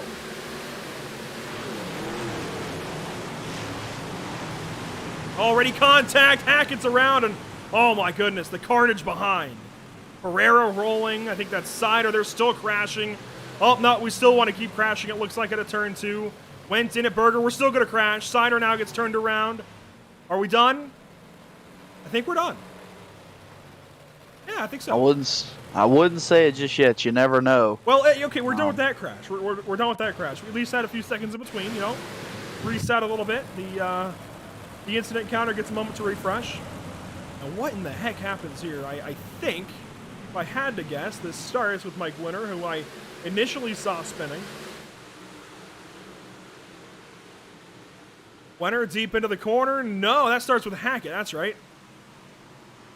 Oh, my goodness. And out of all of that, look at Hackett get away scot-free almost. I mean, you really did, and you got to think that happened right there at the front of the field. I mean, we're talking about 5th through 10th right there is where that wreck ensued. To look at things, Hackett got immediately put 3 wide by Zacharias, and then Garrett Zacharias just, it was actually Brett Haas who came up the racetrack into the 84. It looks like Pereira roof first into the wall. Other drivers getting carried back there. Other drivers coming into things. I mean, there's nowhere to go at this point. And then guys start pulling away, backing up into the racing surface. And I mean, that unfortunately is the product of after a wreck has already happened. When drivers don't have their spotter or mirrors, you don't always know where the driver is that's coming or approaching. Sometimes you back up to get back going, and somebody's still trying to come on by.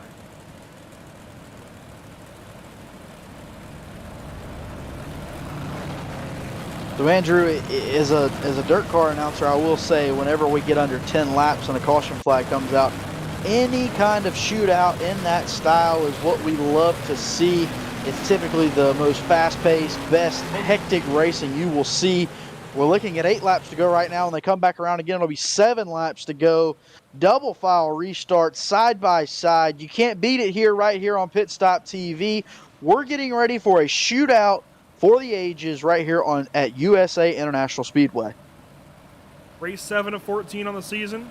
Last time out was Cedar Lake. Andrew Clark won that one. He's third for this restart. We'll have 8 to go at the drop of the green flag. 42 will be completed. Porter sitting back now, gets rolling. He's trying to beat even his teammates here. Green flag flies across the line. Another good jump for Porter as that will sling him out to the lead. Look at Clark slide up the racetrack, try and get second. Can't make it stick. Miller will hold on. Porter first, Miller second, and the battle is on for third. Not so fast. Garrett Zacharias turned around.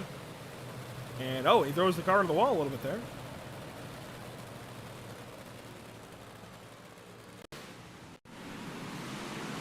This time it looks like he might have a little bit of help, potentially from Joe Matthews. This will be a full look at things with the restart. Already a little bit of contact there with Rolls, right there, just a nudge. That checks him up on the bottom. That's the anticipation game he can play. It's so dangerous. And down to the corner, where does Zacharias get turned around? Does he do it himself? Yeah, I mean, there's just not room there. There just was not room. There was never a line to the outside of Gavin Isley. Never a line.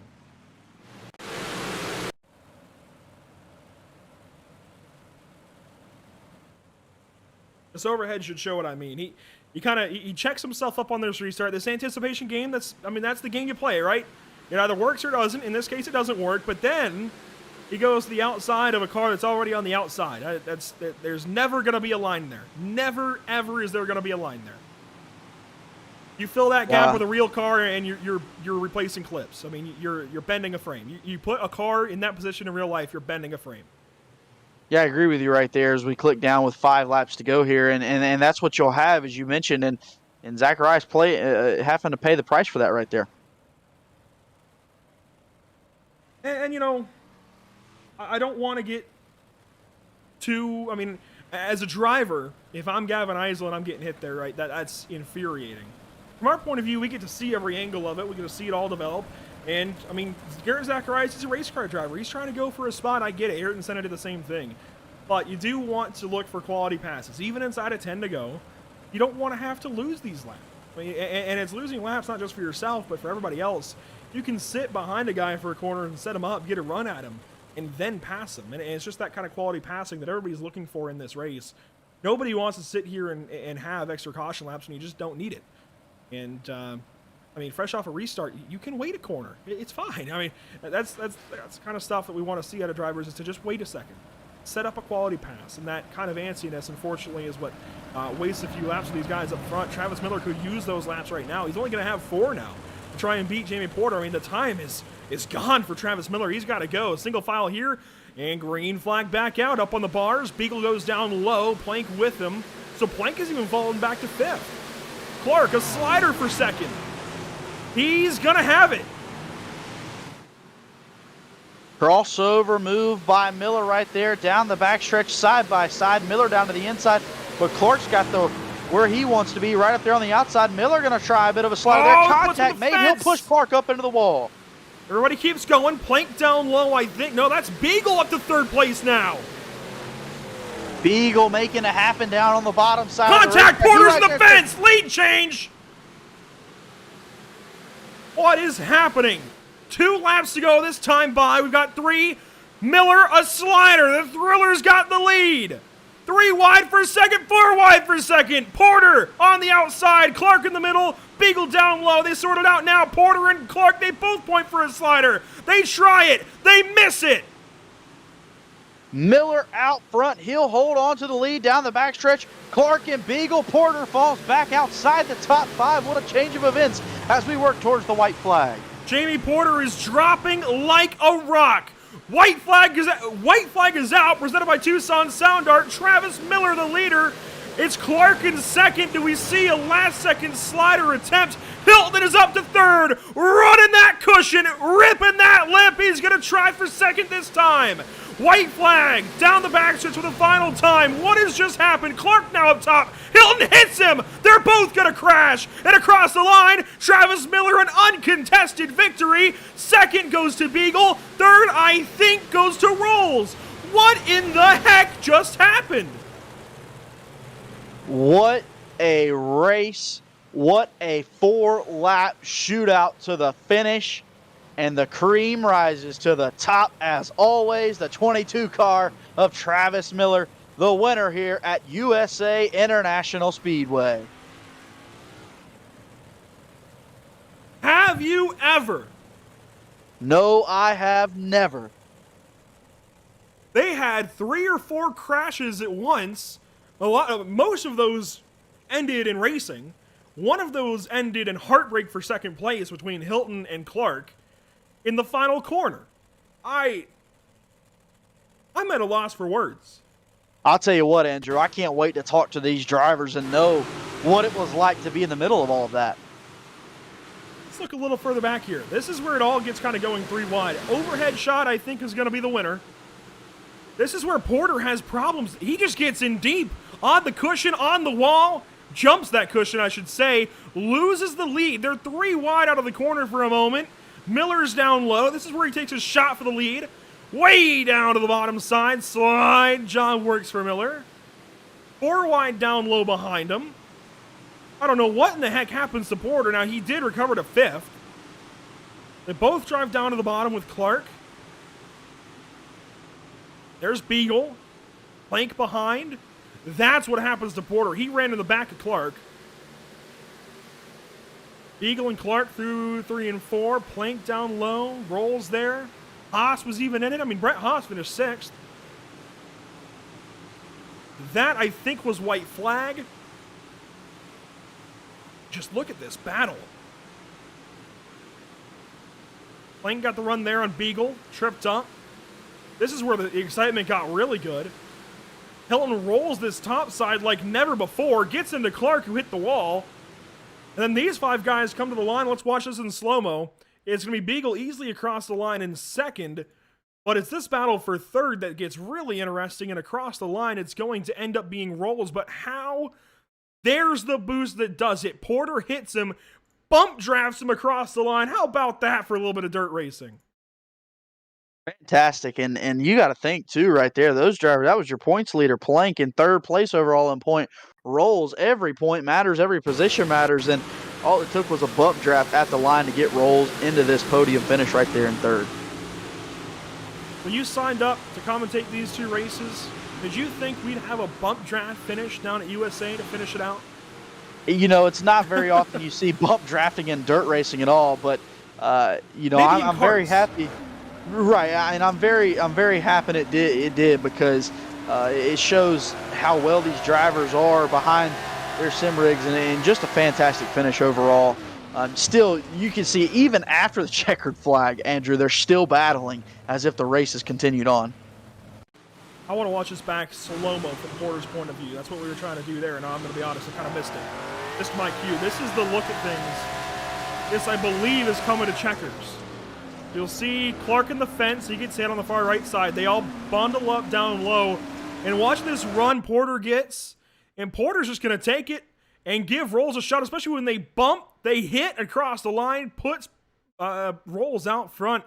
Brett Rolls, who just a couple of races ago, if you recall, was none too pleased with Jamie Porter, did not like his tactics, owes his podium finish to Jamie Porter. Without that bump draft across the line, there is no way Brett Rolls gets that 3rd spot. So as annoyed as he might have been, he's got to thank Jamie Porter right now. Now, I agree with you right there, and a wild turn of events right here at the end of this race. And man, you had to think right there. Porter had it locked up. Such a dominating performance, and a driver error is what causes it for him. That's the situation for Porter. You see Hilton and Clark up top. This is going to be across the line one more time. We'll take one final look at it. There's the contact. Plank tried, but just couldn't hold on to it. And Haas, almost forced his way through all of that. When it was all said and done, it's Travis Miller out front. A big, big win for somebody who really needed it. We might have a new point leader in the BRP iRacing series. We'll take a step aside here in just a couple of moments. We'll rejoin you on the far side of a quick post-race break with some seriously, seriously important post-race interviews this time around. Cannot wait to speak with our winner, Travis Miller. Second place, Ryan Beagle. And third in this race, somehow, Brett rolls across the line. Do not go anywhere, ladies and gents. Post-race coverage from Pit Stop TV on the way from the virtual USA.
Sound Art introduces an entirely new way to listen to music in your home.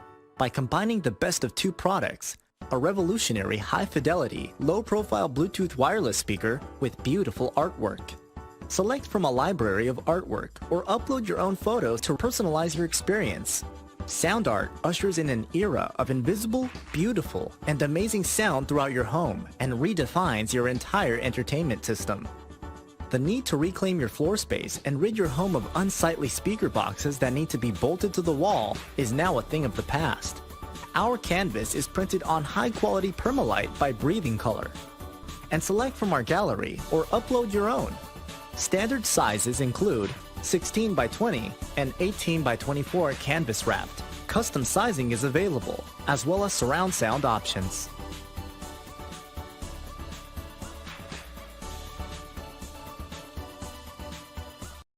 After months of quarantine, we're all interested in how we can become our best self. The team at Permanent Makeup and Cryo is here to help you get the flawless makeup look every day without the extra effort or time. When it comes to your appearance, you deserve the best care that money can buy.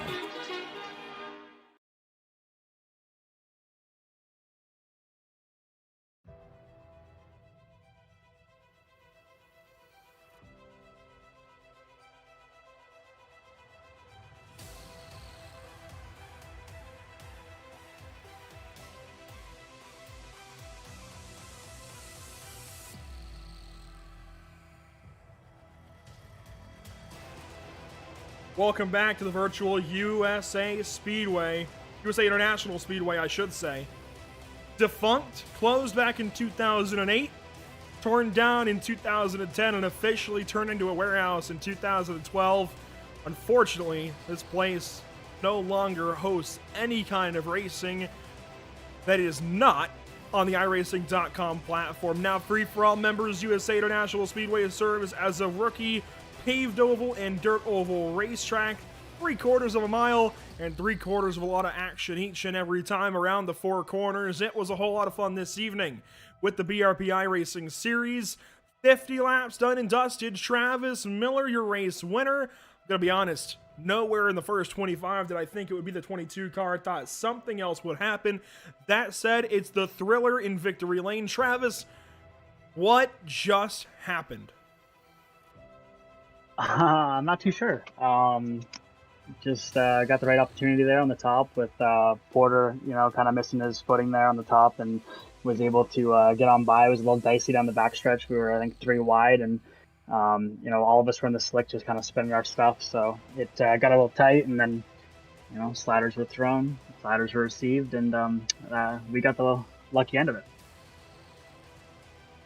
Yeah, the lucky end of it for sure. What did you see from your point of view on that final restart. You had, what, 4 laps to go, and you were following Jamie Porter. He had followed all race, and suddenly, well, you weren't anymore.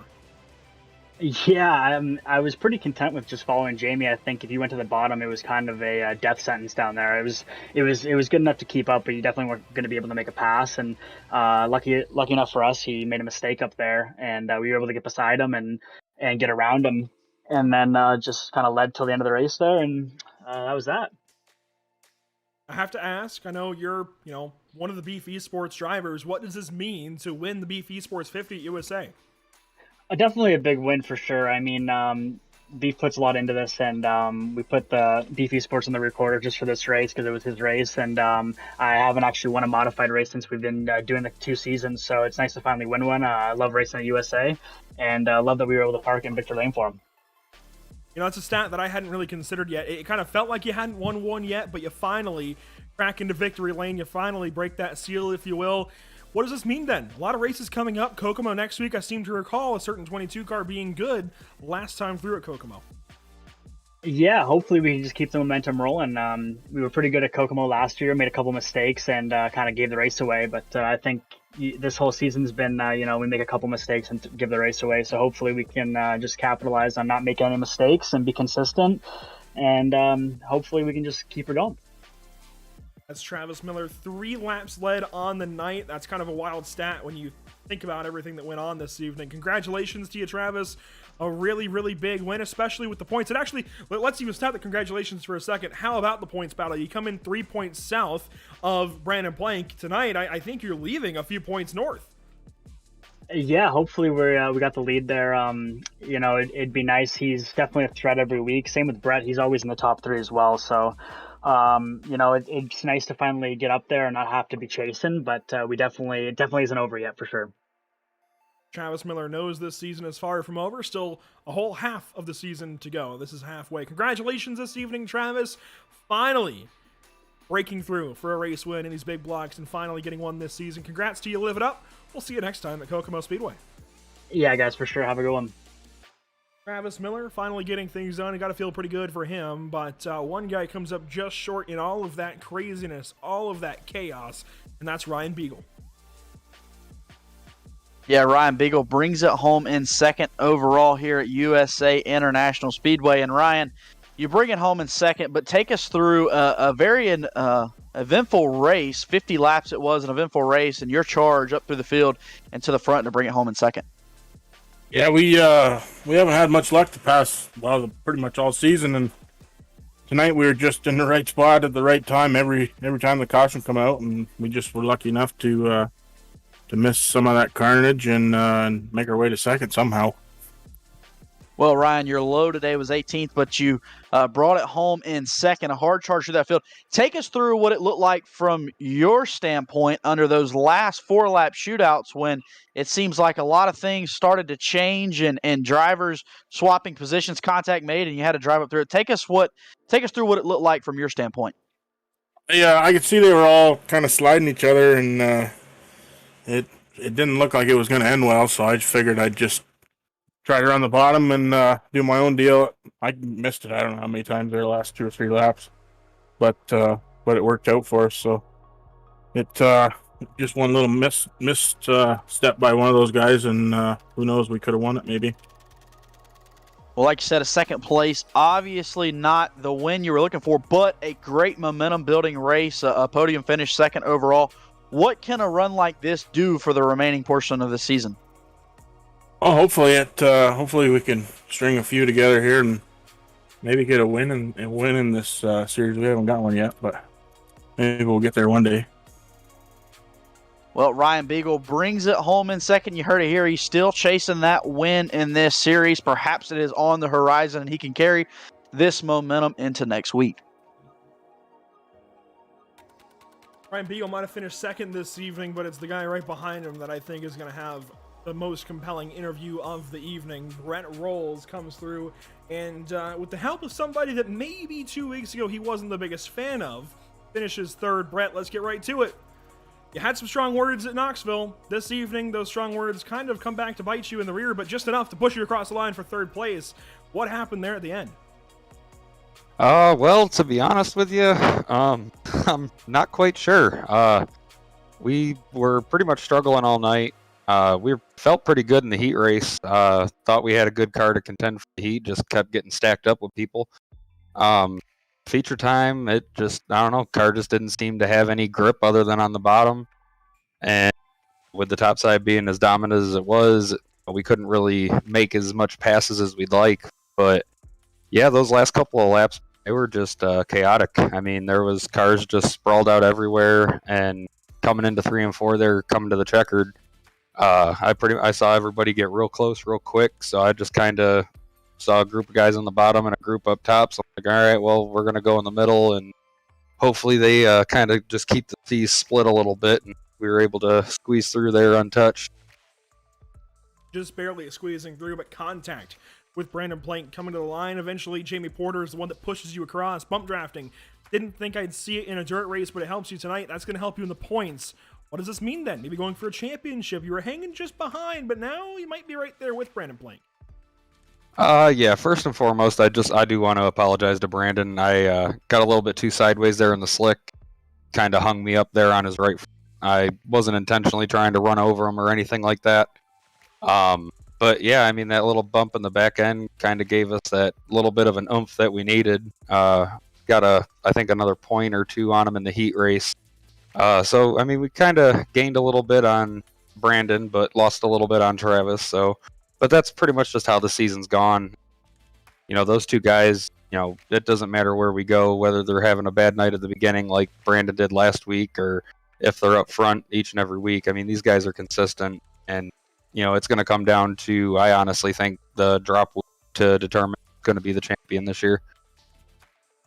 Odd thing you mentioned the drop week. It's already figured into the standings, so now it's going to kind of float around, not always knowing exactly what the number is until, I guess, we get down to Charlotte.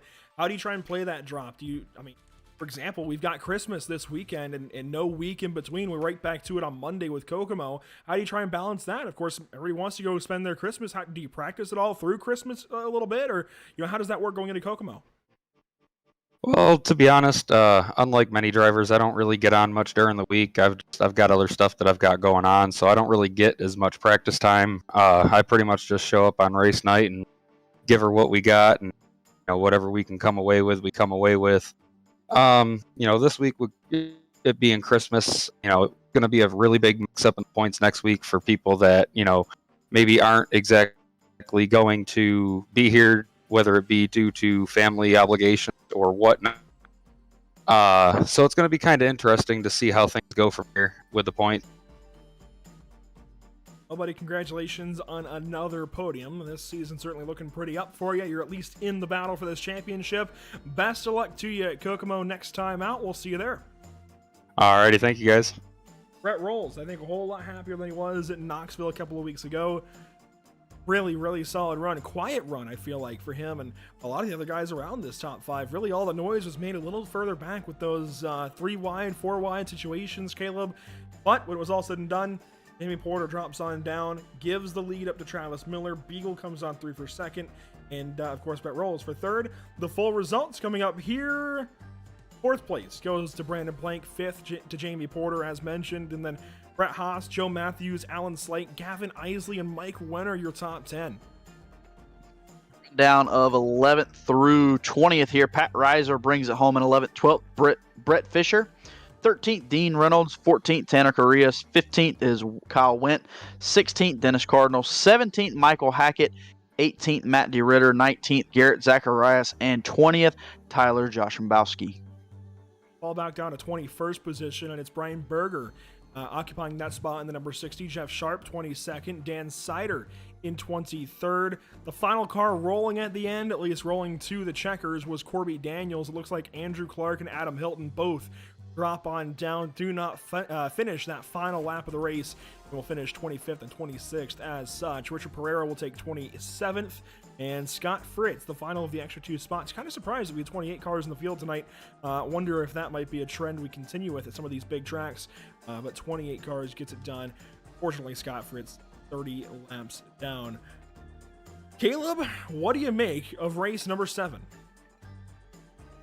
Well, I think the highlight of this show was how quickly things can change. We talked about at the top of the show and then throughout the show how fast-paced things are. And when it seemed like the top 5 was shuffled out and how they were going to run, it looked like a race Porter was going to run away with, how quickly things change. Porter, with a driver mistake, got up in the wall, opened the door for Miller, and then he stacked up slow, sent everybody 3 and 4 wide, and it shook out with Beagle coming home in second and Rolls coming home in third. So I think the biggest takeaway from this race is you got to watch till lap 50 all the way to the end, because things can change and fast.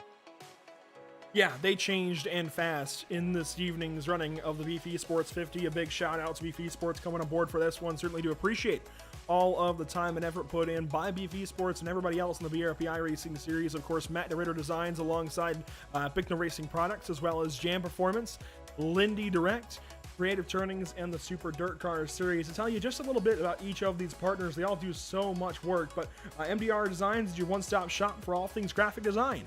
Find them on Facebook at MDR Designs, helping you look the best you possibly can. The largest industrial, medical, and specialty gas supplier in the world. You want to head on over to lindydirect.com to find your closest location. It is Lindy Gas and Equipment Incorporated at lindydirect.com, L-I-N-D-E direct.com. Creative Turnings, custom wood and acrylic pens, bowls, and cutting boards, and more. Find them on Facebook. And pick up the perfect present for the ones you love. Might even still be just enough time to get it before Christmas this Saturday, as Creative Turnings of Waterford, Connecticut, alongside, of course, the Super Dirt Car Series. The Northeast Premier Series, showcasing the big block modifieds drivers, the ground-pounding, earth-shattering, window-rattling beasts of the Northeast. It is the Super Dirt Car Series. And I'm so glad that we're able to use these big block mods and kind of mirror some of the action that you might see in the Super Dirt Car Series this upcoming year, and, well, I guess years prior over on Dirt Vision. Seriously, it's just big thank you to all of our partners here with the BRP iRacing Series. And the coolest one has to be the Super Dirt, right? As much as we love everybody else that chips in the time and effort, that has to be the coolest one to get for this BRP iRacing Series. A lot of partners here at Pit Stop TV as well. Caleb, I'll turn things over to you. Tucson Sound Art, your picture, your music. Use code PitStopTV at checkout for 10% off of your wall-mounted sound art device today. That's Tucson Sound Art. Also by Permanent Makeup in Maine. You deserve the best care that money can buy. That's Permanent Makeup in Maine. Whiplash Media, official graphic and camera provider of Pit Stop TV and BAM Racing Videos. By a race fan for the racing community. And I've been saying it for the better part of a couple of months now, but congratulations to BAM Racing Videos, picking up over 1 million views between Facebook and YouTube. Seriously, really cool stuff there that Brandon is able to put together for BAM Racing Videos. And love watching the content as well. He's got a lot of recaps going out these days, of course, of his 2021 year. So, by all means, a lot of content, a lot of great content going up on BAM Racing Videos as of late. We've got a, I was going to say a plethora, as I usually say, but we've only got 3 more broadcasts this year. This will show you 2 of them, I guess. Well, you can kind of say 3. I'll tell you why in a moment, because you see a new league logo there. But first and foremost, Merry Christmas, Happy Holidays, Happy New Year to everybody watching, and all of your families, friends, just everybody. Merry Christmas to everybody this upcoming Saturday, and Happy Holidays for whatever you're celebrating this time of year. There's a lot of reason to celebrate. My favorite reason is to just be around family, spend time with family. That in and of itself is cause for celebration. Then, on the far side of the holiday, of course, December 27th, if my flight gets back just in time, we will have the BRP iRacing Series at Kokomo Speedway. That should all work out nicely, 8 p.m. Eastern on December the 27th. And Tuesday, mentioned a new league logo that you can see there on the right. That is the British Sim Racers. They'll be running at Donington Park. Of course, if I'm saying British, well, Donington Park fits right in then, because it is one of the, in my opinion, most fantastic British racing circuits that you can find, especially here on the iRacing.com service. They're opening things up at 8 p.m. UK time. That's 3 p.m. here on the East Coast of the United States. We will be starting things off. Now, that gotta kind of explain all of this, brand new to the channel and everything. We'll be working with them for the first time on December the 28th. Their Tuesday series, they have 2 series that will be broadcasting. Their Tuesday series is all spec Miata racing. So some of the closest road racing you'll ever see sometimes 3 wide like these guys were tonight. And that's gonna, they're gonna run out of room at Donington Park. There's not a whole lot of room through the S's downhill and everything to go side by side, let alone 3 wide. If they're gonna have to figure it out in those Spec Miatas, that's gonna be a lot of fun with the BSR MX5 series. Then on Thursday evening, I guess Thursday afternoon here in the States, it'll be the TCR. So BSTCR, I believe. Or no, BSRTC. I gotta get that right. BSRTC, British Sim Racers touring car. They started way back with those in 2015. I think even 2014, if not earlier. This series has been going on for about 7 years or more. And they've been covered for such a long time. I was looking at races yesterday from 2016 when all they had was a Kia Optima. Now at least they've got an Audi TCR, they've got a brand new Honda Civic Type R, and a brand new Hyundai. I wanted to say Veloster. It's not a Veloster. I got to think here on this one. Emerson might be able to help me. Can't think of the model of the Hyundai right now, but brand new Honda and Hyundai to join the series. We get to bring those to you live Tuesday and Thursdays throughout, the last week of December and all 4 weeks of January and all 4 weeks of February. I cannot tell you how excited I am to be bringing British Sim Racers. We're going international now. We've had some international drivers before, but we've never had international leagues unless you want to count BRP iRacing series being based in Canada. We're getting across the pond now. We have a British league on Pit Stop TV, and that is so cool. Yeah, it really is. It just shows how much Pit Stop TV continues to grow, and if you want to keep growing with us, you can follow us on social media, facebook.com Pit Stop TV, or Twitter, Pit Stop TV _, maybe even Instagram, Pit_Stop_TV, and then right here on youtube.com Pit Stop TV 1. That's where you can keep up with the fast-growing world of Pit Stop TV as we go international for the British Sim Racing Series. And the British Sim Racers, I just confirmed, will be running the Hyundai Elantra alongside the Honda Civic Type R and the Audi LMS CR. Their full schedule, in case you're curious. This is a great reason to tune in on Tuesday and Thursday afternoons. We got Donington Park, then Brands Hatch, the Indy course. That's the short course at Brands Hatch, in case you're familiar with it. Then Alton Park, that is one of the toughest circuits on the iRacing.com service. Daytona Road Course, that's January 20th and January 22nd, I guess. January 18th and January 20th. Then Knock Hill, which was just released to the service. That will fill the final week of January for those guys. Then Snetterton, that'll be a brand new track to us as well. So we've got Brands Hatch, which is, that'll be the second time we have Brands Hatch, I suppose. Alton Park be the first appearance on Pit Stop TV. Knock Hill, that'll be the first appearance for Knock Hill on Pit Stop TV, as well as Snetterton. Then we'll have Silverstone in early February, along with Brands Hatch on the GP course and Mount Panorama to round out the season, also known as Bathurst. So I am very, very excited, and that will run alongside the BRP iRacing series that will finish up in early February as well. So a lot of great reasons now to tune in to Pit Stop TV for diversifying, and it is oh so exciting. Caleb, we don't know if we're going to have you again this season. We're going to try and work that out at least one more time. Where do you leave off then? What are your, I guess, parting words if this is the final time that we have you on board for the BRP iRacing series, knowing that we still have half of a season to go?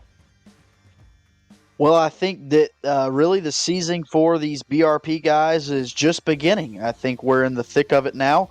Excited for you and Joe to take back over, and I'm curious to see how things shake out. You see the points battle heating up, so gonna be fun to watch that down the stretch. But like I said, I believe the season now is just now starting to get into the thick of things. As you see the racetracks we're going to, Lanier Raceplex out in Braselton, Georgia, right there. Homeboy here in Georgia, so excited for that one. Bristol Motor Speedway, Fairbury Speedway, Eldora, one of the premier dirt tracks in the country, then the dirt track at Charlotte to round out the season. So excited to see what's to come for the BRP Big Block Modified Series here on Pit Stop TV, and just very thankful to have been a part of it.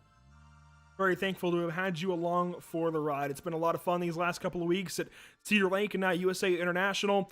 A lot of great racetracks coming up, a lot of great reasons then to tune in on Monday night throughout the rest of 2021 and early 2022. If you don't hear my voice again before 2022, Thank you for tuning in at all in 2021. Thank you so much for tuning in to Pit Stop TV, literally at all. Even if it's once a year, that's fine by me. That's one view a year, and we will take it. I wish everybody a very, very pleasant, I guess, ending to 2021, and a happy new year. Hopefully everybody rings in the new year nicely with 2022. Should be a whole lot of fun. Again, the next time you'll see us with the BRP iRacing series or any broadcast at all will be next Monday, December the 27th, and then just a couple of other road races then with the British Sim Racers to finish out 2021. We'll get things kicked off in 2022 with this BRP iRacing series, and you will want to be along for the ride. That will do it from the virtual USA International Speedway. Thanks so much for watching. We hope you enjoyed tonight's broadcast. For all of Pit Stop TV, Caleb Gladney alongside Emerson Arden and our social media as per usual. My name is Andrew Cardinale IV. Thank you so much for tuning in. We will see you next time. Have a great night.